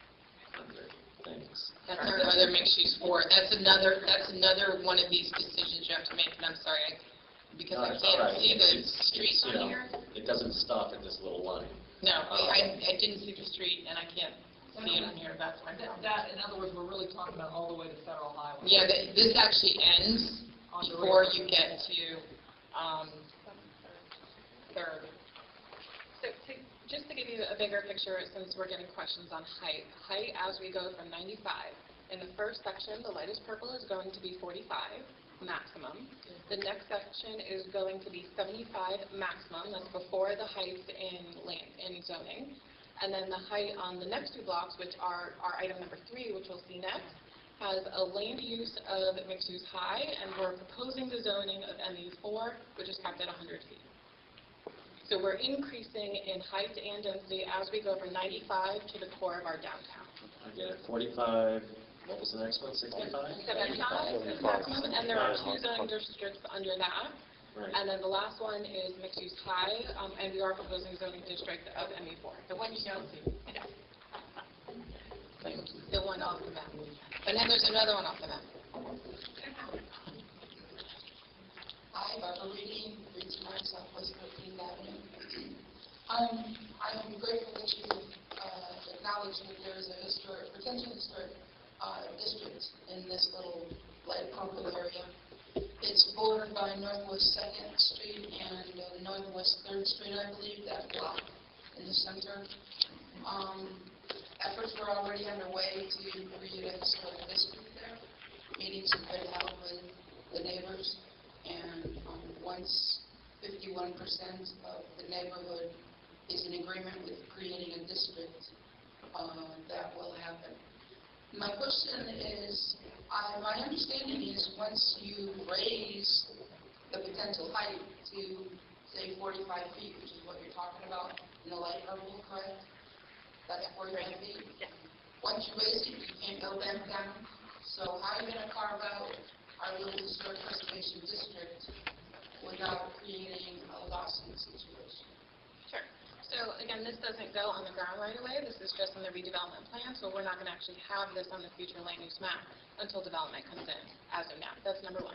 Number two, we did have our first meeting considering that specific historic district, and there was a vote already of the property owners. There are 13 properties in that district. 5 voted yes, the remainder voted no. That is a combination of actual no's and no responses, and no responses equal no's. That doesn't mean that we are going to ignore this, and it will be addressed in the plan as if anything is designated, it will be protected and measures will be to, if it is not protected, be relocated. And it doesn't mean that there will not be a historic district if it so comes out of the neighborhood that it is, if they change their mind and they do want it. The historic homes that are not within that particular little slice there, backing up to Boynton Beach Boulevard, are located basically in the next block on the southeast corner and on the northeast corner. Right there. So those are currently not included in the potential district. Yeah. So if they are not included in the potential district, and Warren Adams is the best context for this, but if they're not included in the district and the Historic Preservation Board finds them historically significant, I believe is the word that they use, they can take action to protect them if they are not already protected. They also do have the option, if they are historically significant, to become designated. And that would be the most viable way for them to be protected. Yes, thank you. As the chair of that board, I understand. Oh, perfect. But I want everybody to understand, once you raise it up, like your little corner that you approved at Woolbright and Federal, you raise it up to 100 feet, you cannot bring it back down. Those are not guidelines. That is... That's not really true. No, that is inaccurate. That is inaccurate. That We as a city could lower it to 75, is that what Let her explain. What you're saying is not correct, so go ahead, ma'am. So this, again, is the guideline for redevelopment. So this doesn't actually become on the ground until development comes in by 2 ways of, and this is actually explained in our executive summary. There are 2 ways it goes on the ground. The first is city-initiated land use and rezoning, where we would target specific areas for that, and it would be all outlined in the information plan. That is to set up projects like Town Square, projects that we know that are coming in that we have a part in. The other way would be privately, and that's what you see most of the time, is private development coming forward and offering redevelopment opportunities. So it doesn't actually go on the ground until the development is here. So for right now, it is in the redevelopment plan. We get all of our development documents, including the comprehensive plan and LDRs, in order to be consistent with this. But that is that's as far as it goes. It was my understanding that if it's a 75-foot overlay, if something is in the 75-foot overlay, that is, you cannot say, no, you can't build that. That's once it's on the ground. So once development comes in, and let's say Project X comes in, we look at this plan and we rezone and do the land use according to this plan, then it would be considered a taking if we ever take it back. Everybody understand that? No. This isn't easy. This is easy. Let me explain. The staff would recommend approval of the project based on the adopted plan. However, the actual decision is made by the commission to do the land use and zoning change and site plan approval. It is always their decision under the way we do it. Because again, the land use and zoning is not put on the ground until either the city does it or the commission approves it. It is a request to do it by the developer, and it's always up to the commission to approve it. In either instance, even if it's city initiated. I think where Barbara's confused, and I understand where there may be some confusion, I think at the CRA board, the chair of the board, who is the mayor, brought that point up. Once we raise it, we can't ever lower it. But that is not in the same context as Right. this, and I think that's what's confusing. And also, what happens is staff has a lot of input on a site plan, and every site's got its own issues. And then we put a lot of conditions on sites based on those varying conditions. And they may not get their height that they think they're going to get, again, because of parking or the green space requirements, the landscape requirements, all the requirements, because it's not just height. That's why sometimes they don't go higher, because they can't accommodate all the other elements that have to go into the plan. So that's where there's so much misunderstanding, which I get, because it's highly technical. I mean, the code is this thick. It literally, you can't hardly carry it. That's the land development regs. So it's very complicated, and I mean, to get into the ins and outs of every single thing that has to be reviewed listen, we'd be here forever. We're going to bring in cots.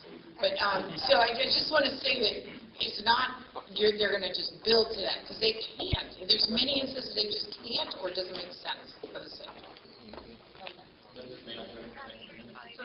Dr. Perry, we're with again 685 Northeast 15th Place. Just to finish that thought, because we're so close. Okay, you approved an example, real world example. You approved the 100 feet back at the corner. They're going to show up with their plan again, no question. That'd be 100 feet, all the stuff. Is that a quasi-judicial hearing at that point, or is that an administrative action by the commission? Approval of the land use, so that project would still, if we're talking specifically about the Riverwalk or any development, that would still need to go through a land use amendment, a rezoning, and a master plan, and a site plan. And those are all viewed by and approved by city commission. Will that be a quasi-judicial hearing or an administrative action? I know it's a public hearing. There's no administrative. It will not be administrative. Staff cannot. So it will be a quasi-judicial hearing with legitimate judicial review following. So if the vote goes the wrong way, either party can go to the Fifth Circuit. Mike Rowe, Planning Zoning Director. To answer your question, it's both. The land use amendment, technically the land use amendment would be legislative, and the rezoning and site plan would be quasi-judicial. Does that answer your question? Okay, so we go from here, using the example just because it's on the table, to the 100 feet that was just approved here, which assuming the commission, CRA, everybody else approves it, and now they show up with the site plan to get that approved. There will be a public hearing. Is that an administrative action on the commission's part or quasi-judicial? Quasi-judicial. Thank you.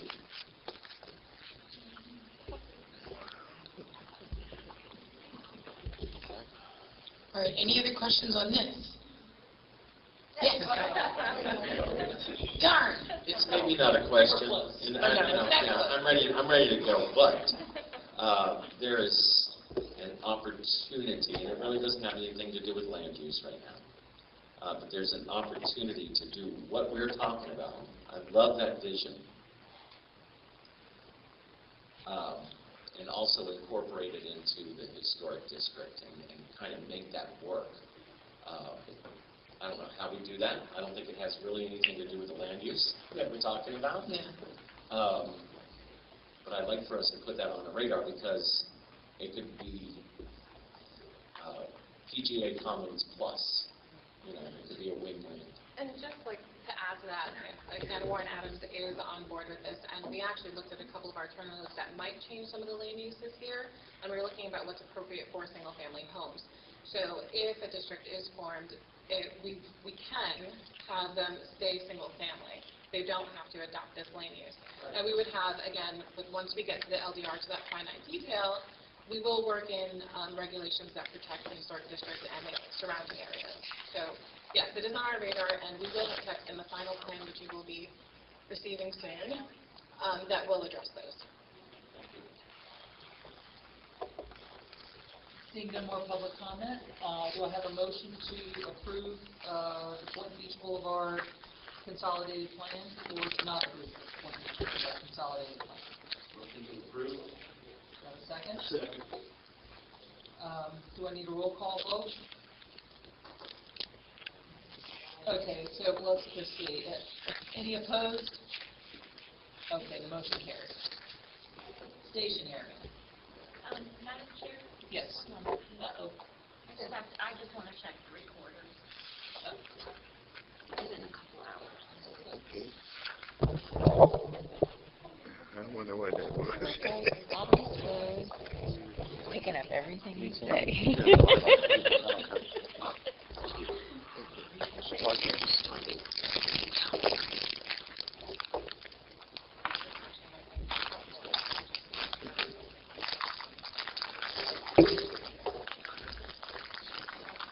Whoa. I thought you were bringing it. Okay, number 3. This is the little area we were talking about, this station number 3. This is your station area. This is a change recommended right here. Again, this is where the station is. Right, see this little funny ellipse here? That is FEC grant. That is where they're putting the station. You see all the work their peers are doing. And that is for Brightline, but they are planning a commuter rail and a stop would be here. So we planned density, not originally there was kind of a sort of not really downtown here, but then when they started talking about having a commuter rail, then this is what, when we really said, okay, we have to intensify this because we can't have successful rail without density, and vice versa. They're symbiotic. They have a symbiotic relationship. So this, again, I think I'm glad we have this bigger map. Low, moderate, higher, highest. So this is the change we're proposing right here that wasn't there. Right now, the existing future land use is high-density residential, 11 units the acre and 45 feet high, which is kind of an interesting one. And then the adopted Ocean District Plan, which is in use right now, calls for mixed use, 40 units the acre and 75 feet high. So with our adopted plans, we're actually under density for a rail stop, believe it or not. I know that sounds, people find that hard to believe when we're talking about the density we're talking about because we're a very low, slow town. And but honestly, to be successful, you have to have the density to make it work and to make it downtown work. So this change here, what we're saying is go from mixed use, or go to mixed use high with an underlying zoning of mixed use 4, as Amanda said, which is 60 units the acre and 100 feet high max. Now, if you look at these pieces of land we're talking about, they're not very big. So they're not very big. They're very small. So again, and when you're trying to cram your parking, your landscape, your setback, everything else, sidewalks, street lights, underground utilities, everything else that we want you to do, it's going to be not so easy. So again, people just see the box and they think that's the box, but it's not really the box because it's just an envelope that you have to work in, but there's a lot of other rules and regulations that are quite limiting. So that's number 3. And then really this is because this is where the train station is. It's directly adjacent to here, within walking distance. And this dotted line, again, to remind you, is the transit-oriented district, which means they consider this within walking distance to this station. And it's not that far to Woolbright, actually, this line at the bottom. It's pretty darn, it's not that far.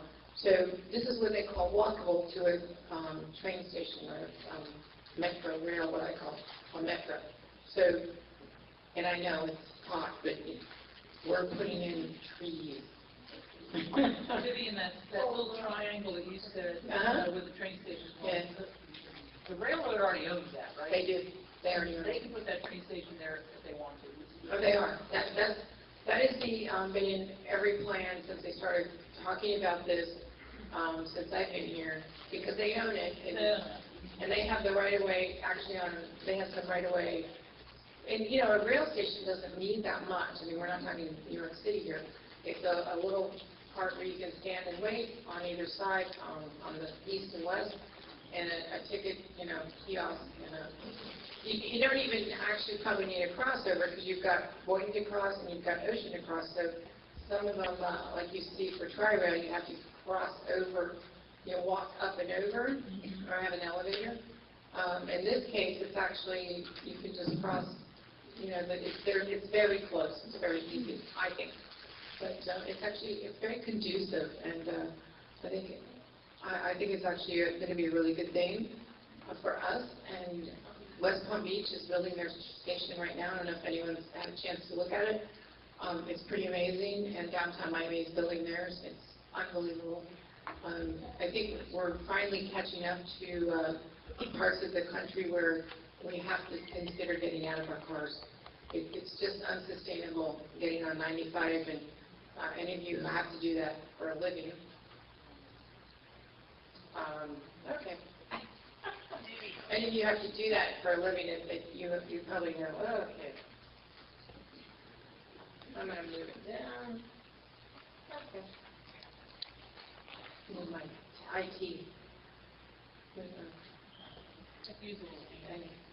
Okay, we gotta go a little faster because they're gonna kick us out of here. Our library guys are gonna give us the Are there evil any line. questions from the advisory board about this? Are there any comments from the public?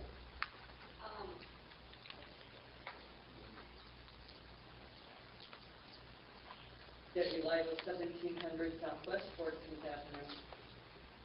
The train station, does it have parking? They're building the station, are they building parking? No. For the people that don't walk?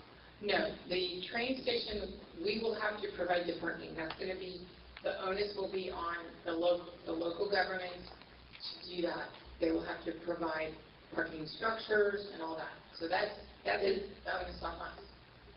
Okay. To find Is that slated in that little area? Is there a... That's part of the implementation plan of the CRA is to do that. That will be in this plan. Okay. In the back, there's going to be a whole laundry list of to-dos for us, and that will be one of them. And it's been on our radar.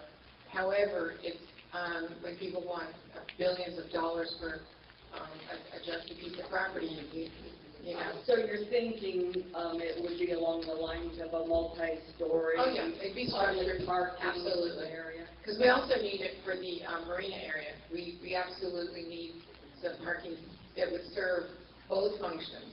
We do.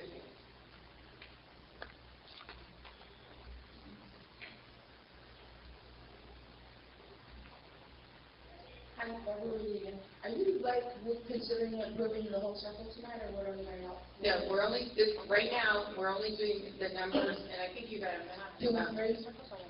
No, the circle's already approved. This is approved. This circle is approved. That already exists. That's part of the transit oriented. Yeah, that already exists in code. Okay, well, I just wondered, because number 7, it says, you're not going up to 75 feet in the... Well, we're only on number 3. That's what I was. Didn't we have like, what, another 15 minutes? Yeah. Sorry. Very exciting. Don't fall asleep on it. So it's just this area. This is the FEC right here. That's Okay, do I have a motion from the advisory board to recommend the adoption of or to recommend the consolidated plan? Or not? I'll make a motion to accept the consolidated plan for the station area. All in favor? Aye. And who was that second, I'm sorry? Robert. Thank you. Any opposed? Motion carries. okay. Number 4. This is this piece right here. This is Ocean and Federal. The 4 corners, basically, of what I consider the center of downtown right here. Right now, this is 500 Ocean. This is the Bank of America site that they're bringing in a plan for this corner, but they have actually a master plan for a condo and a hotel coming up to Ocean.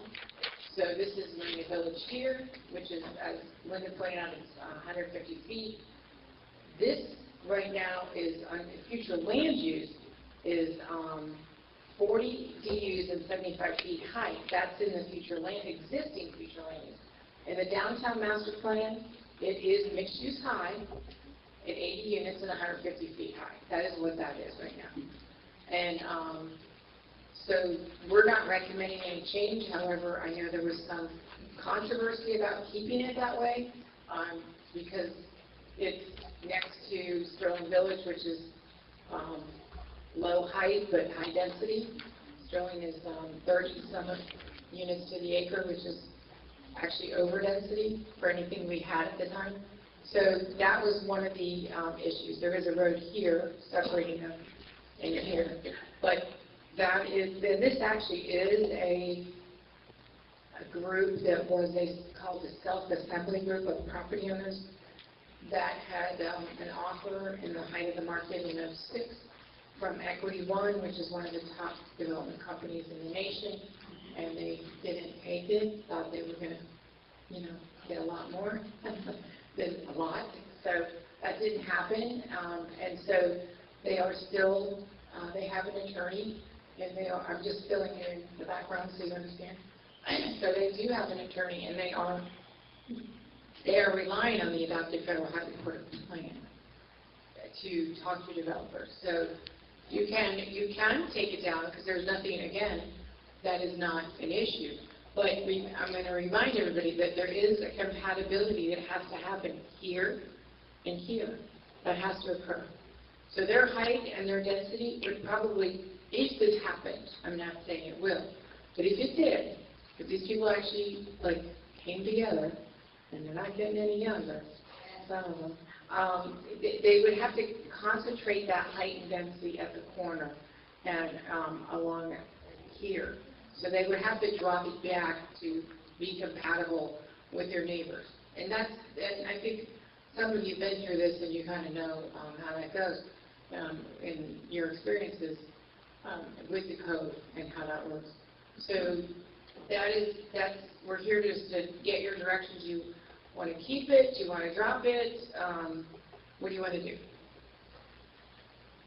So it would either go, you'd have to either put it to mixed use.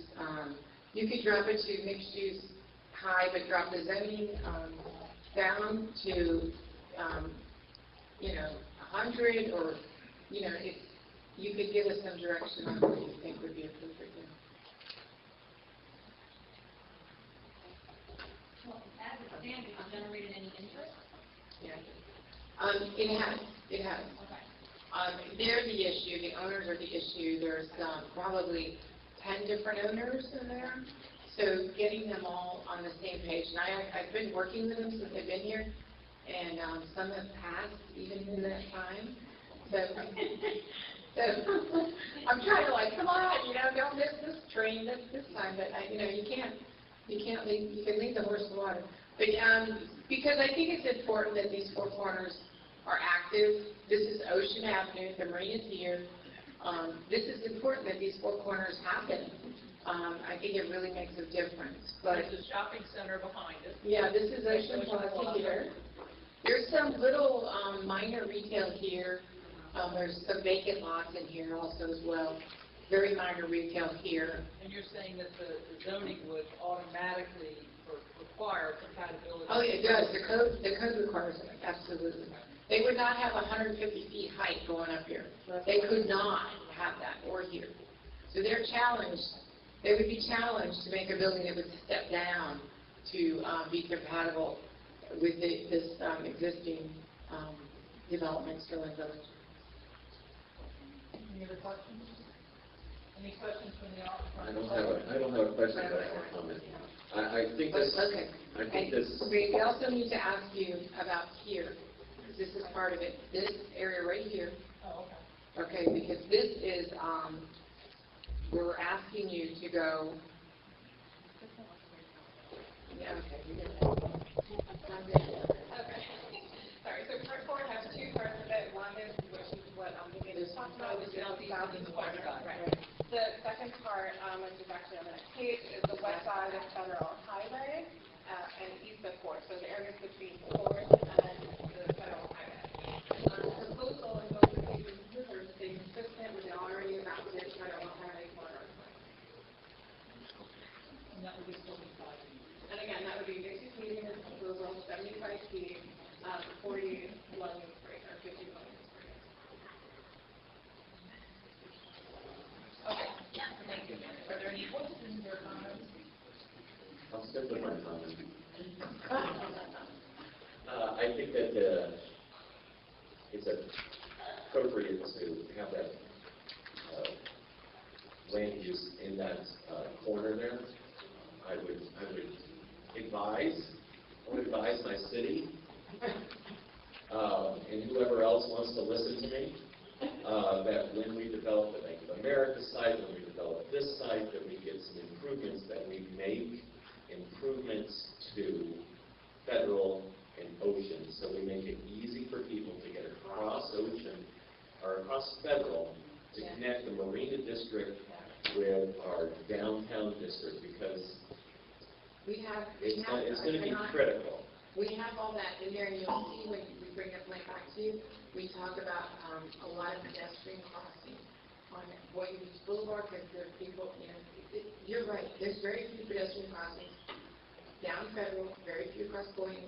It is very dangerous, and it doesn't make for the kind of city we want. And so when people say, well, we don't want, well, there's reasons. A, it's not safe, B, it's not shady. It's not possible right now. It truly is. It's not pedestrian friendly, and this is our little downtown. Starting from Very small. This is it's 3 blocks. And we have a really successful, beautiful marina district, and if we can connect that with a new and thriving Ocean Avenue district, that's it. That's what we need to do. So it was presented at the last meeting, I understand that you weren't there, but in the plan already that I believe everyone has, there is a connectivity plan which shows that within each district. There are greenways that are proposed along 4th Street that are connecting from Forest across going to the marina. So all of that is already in there in the document that you guys got last meeting, 2 weeks ago. I also want to point out that this hatch area is mangrove. So that cuts out a big piece that cannot be developed. So just understand that while that is in mixed-use high, that it can't be developed. Yeah. You can transfer some of that. Okay, do I have any other comments or questions? Do I have a motion to approve or not approve the consolidated plan, which basically adopts the federal highway plan?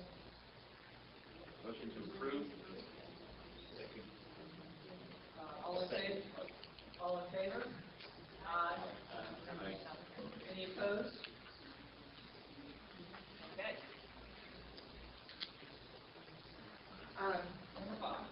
Number 5, this one shouldn't be hurting either.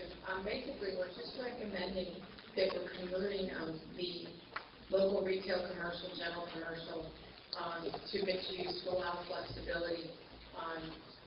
Either if they want to do retail and residential above, or retail and office above, again, with a height limit of 45, because that's what's there now.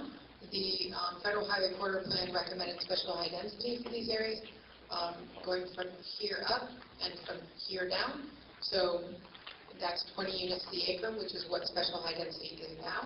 So we're not really changing anything, we're just adding some flexibility so people could say, all right, I want to do a retail and office project. There's not a lot of land to be had here and here, from down here. So they're going to be smaller projects, they're not going to be very big.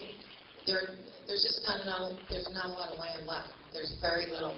So we want to be able to allow flexibility for people to come in and do those smaller projects that will make the numbers work. So that's all we're doing, is just saying, give them the ability to have that flexibility, just making it mixed use low. And that is a new category that doesn't exist. We'd have to create that. Okay, are there any questions from the board, or any questions from the public? Comments?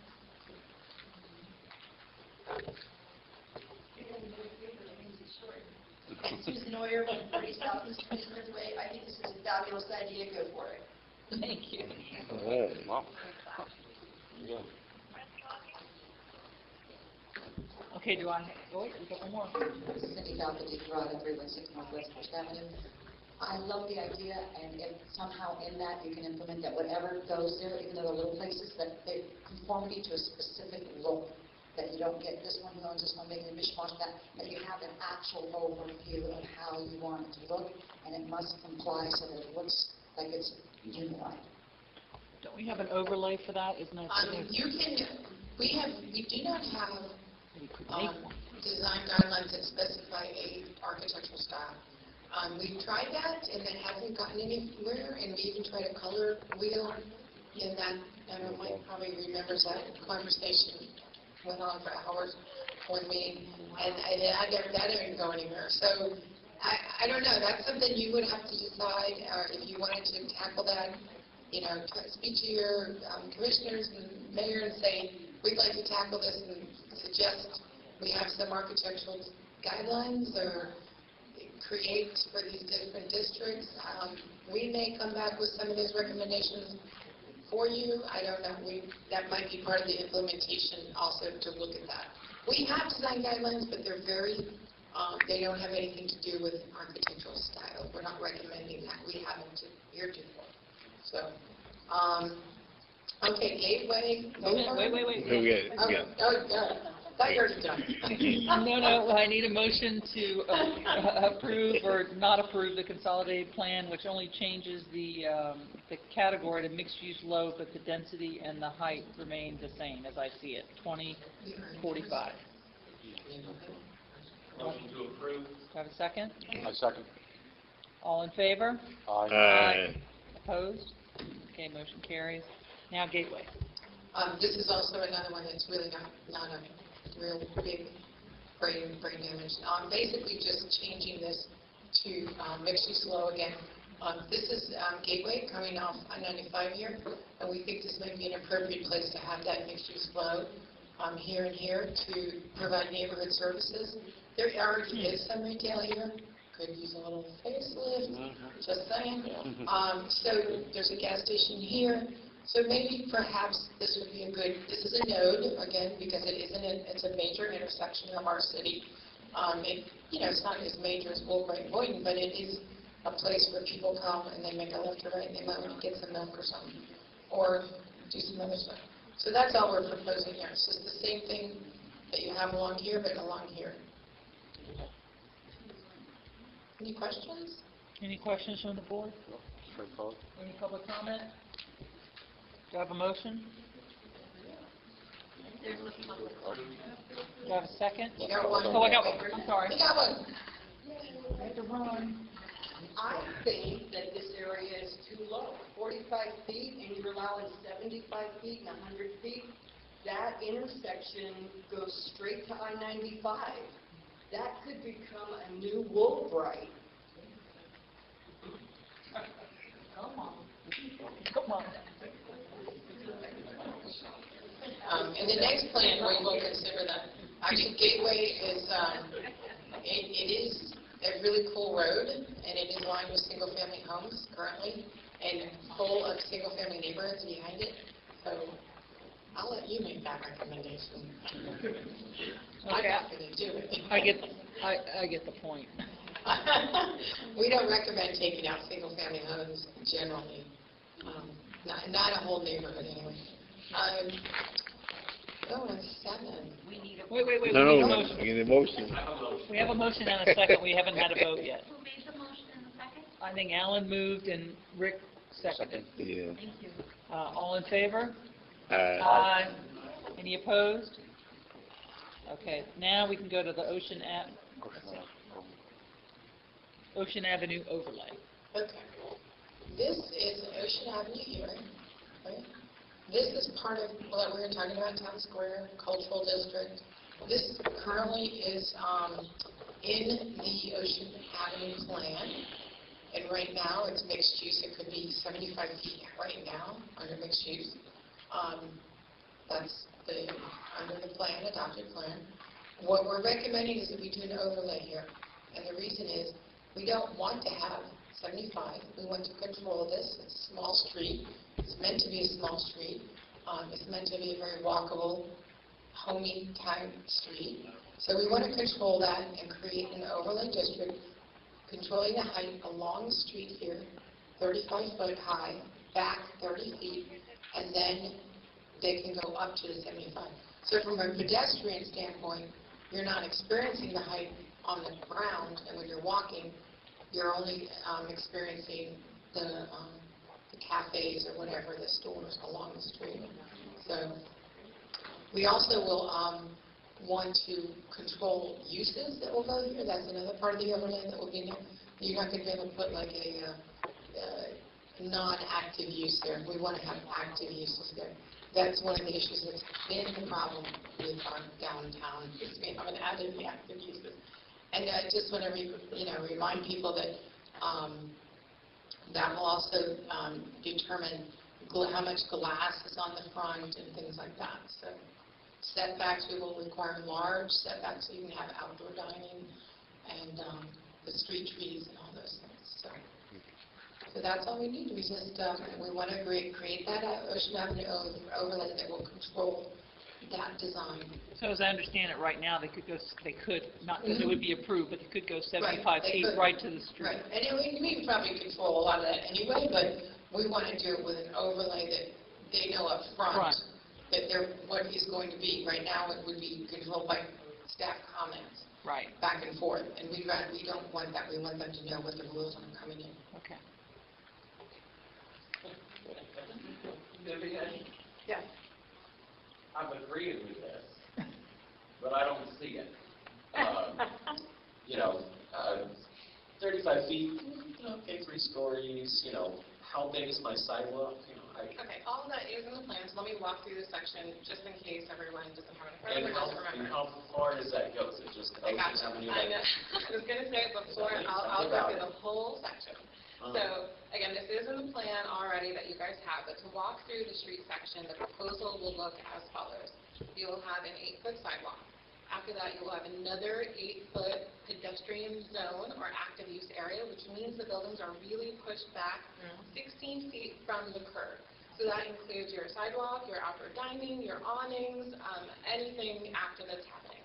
After that, you have a frontage that will go up to a maximum of 35 feet, and that height has to be sustained for 30 feet back. And then after that, you can hit the maximum height of whatever your land use and or zoning is, which in this case, the land use is 75 feet. And how deep does this overlay go? The overlay is the full, one full block on each side, exactly. Now, Town Square, just, again, this isn't the plan, but Town Square actually goes from your Boynton Beach Boulevard all the way down to, all the way down to 2nd, and then to, Boynton, and then Third. First, I believe. First. Yeah. So from Seacrest to First, and from Boynton Beach Boulevard to 2nd. This block, and this. So all of that is controlled also by the Town Square plan study that was done, and the RFQ that will be going out shortly. Any discussion? Any comments from the public? Are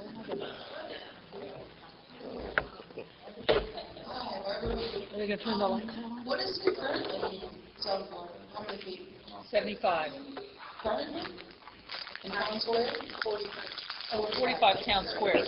That's just Town So Square. the there's 3 elements looking at what's currently on the ground, which is a public usage and a mix of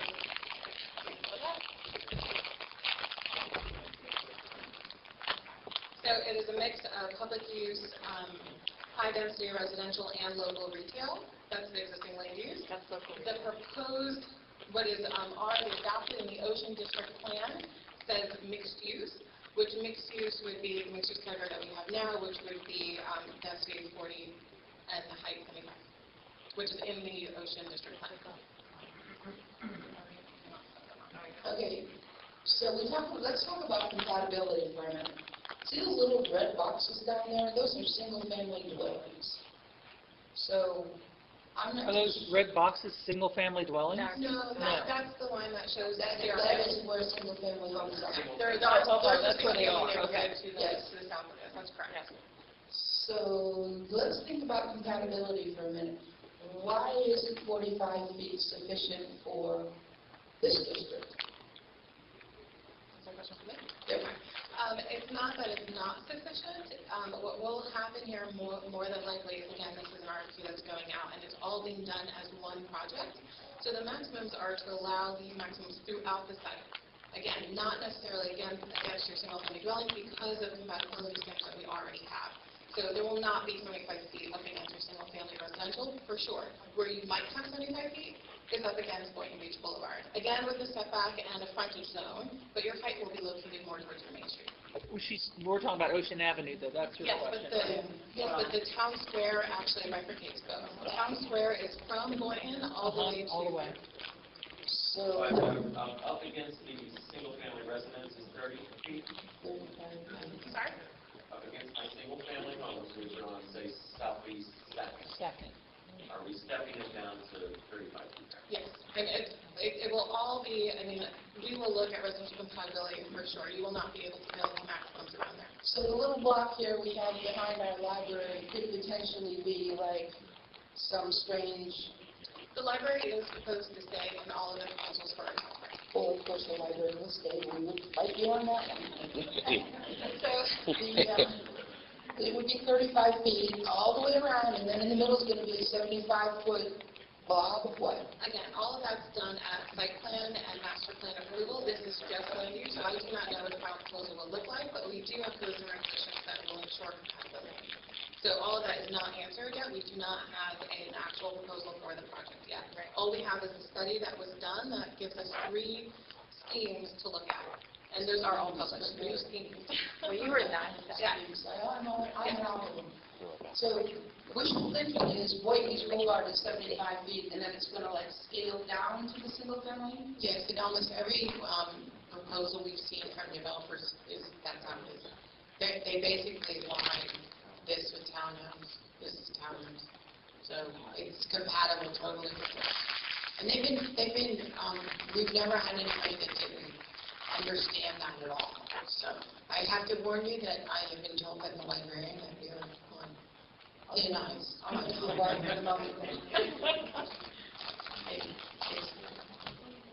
Tracking. Northeast 15 plus Point Beach. Again, I just wanted to comment, because we put it in our letter, we're struggling with why that's 45 feet, because this is going to be Boynton's Entertainment Street. I think everybody reads the papers. Every city in Palm Beach County that has a street like this, where they have my residence right behind it, now has a noise problem. And, this 75 feet sounds like it's just dividing that, even if it's back a little bit. So just an FYI on that. Right, it's Patrick for East First Street. I'm just requesting that the Ocean Avenue at 75 feet, that there's a number of parcels there that are prime for redevelopment. It's got to go for review, leave it at 75 and we'll deal with the letter.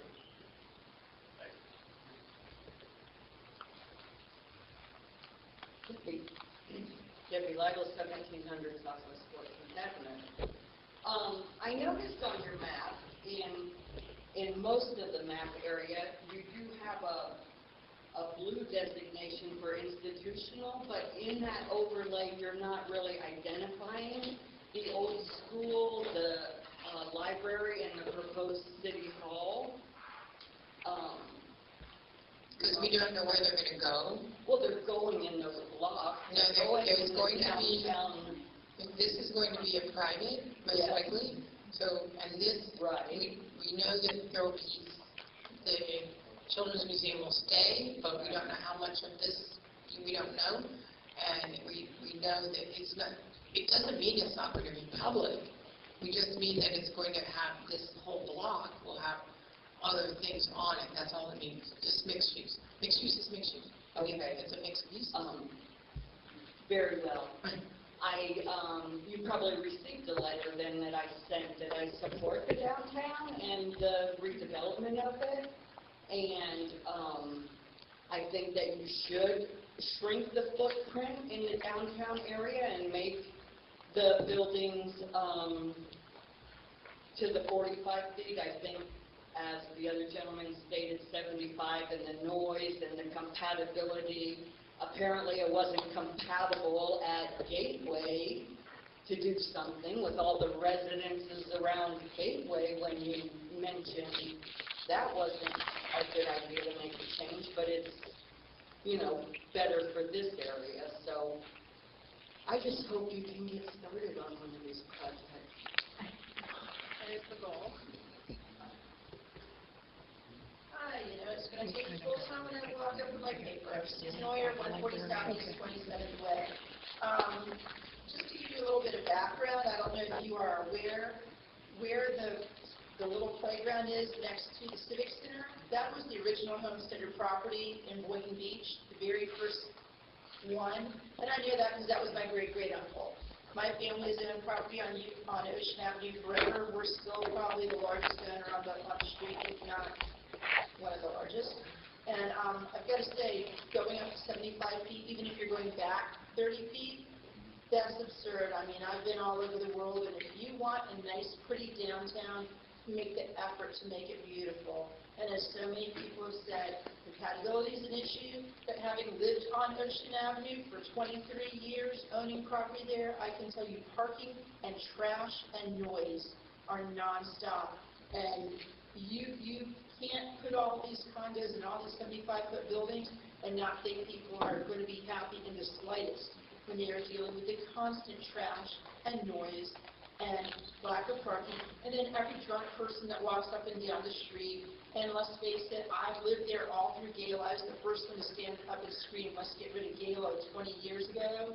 Why? Because there were drunk people coming up and knocking on my door and peeing in our stairwell and in the back and everything that goes on. And we're wanting to make this the downtown. We're wanting to have a base and do stuff. You can't have a ton of people living there and then have all this going on. And it will happen, trust me. I've lived through it. I want to say Ocean Avenue is historic. Think about the aesthetics. We've brought this up over and over again. Compatibility. You cannot go from everything on that street being 1 to 2 stories to all of a sudden being 6 and 7 and 8 stories. And that 500 Ocean, it's a disaster. I'm telling you, they're destroying my 97-year-old building. There's cracks in it now that we're constantly having to fix because of the pounding for the foundation across the street, and that is stair step or layer cake or whatever you want to call it. And we're still having damage to our historic building, which last time I knew, every person who's ever come to Boynton says, oh, I love your building. It's beautiful. It's my landmark when I show up to Ocean Avenue. I know I'm at Ocean Avenue when I see your building. Well, guess what? We have problems, and we're spending a small fortune fixing it because they went over the 45 feet across the street. Don't do that to all the other historic buildings up and down the street. Let's make this truly pedestrian-friendly, truly beautiful, truly aesthetically pleasing by having, you know, let's stick 1 to 2 stories, at the most 4, but we don't need 75 feet, 30 feet back. Seriously? That ruins the whole downtown character, and we want to keep the character. And you're losing the character when you go that high, and I haven't hit my limit, sorry. Also, think about the train. When you walk off, do you want to walk off and look up at big buildings, or do you want to walk off and go, wow, I'm in a pleasing, beautiful downtown, that I can walk around and see things, that I feel like I'm meant to walk? You don't feel like you're meant to walk when it's huge canyons and concrete. You feel like you're meant to walk when it's, you know, short and compact and beautiful and artsy. We've got all this beautiful avenue of the arts with beautiful, you know, like artists that are coming up. Sorry. And you want to have 75 buildings for this? Think about the aesthetics. Thank you. Okay, thank you. I do have to say that the library is closing. So it's closed. The library is closed, and so we are going to have to adjourn. My question for the board is, do you want, because we do have another meeting on the 4th. We've gotten a lot done. We have a meeting on the 4th. Can we just take 7, 8, and 9 and take those up at the 4th? Yes, yeah. Okay, do I have a motion to adjourn? I motion that we adjourn. Meeting adjourned. We'll Thank take you it. all for coming, we appreciate it. Okay, so we stopped at 7. Right. Yeah. It's August 4th, right? August 4th. August 4th. Please come. Yeah, that would be good. We need everybody. You know, we do an awesome job as chairman. You asked the right question. Man, we need to play. That's right. Well, I appreciate it. 1982 vote. Yeah. I think we're going to have a nice relationship. Everybody on the board ask questions. Yeah. That's what we need. And I want everybody everybody to have the opportunity to ask. I didn't want to hear that. He said, I ain't got no questions left.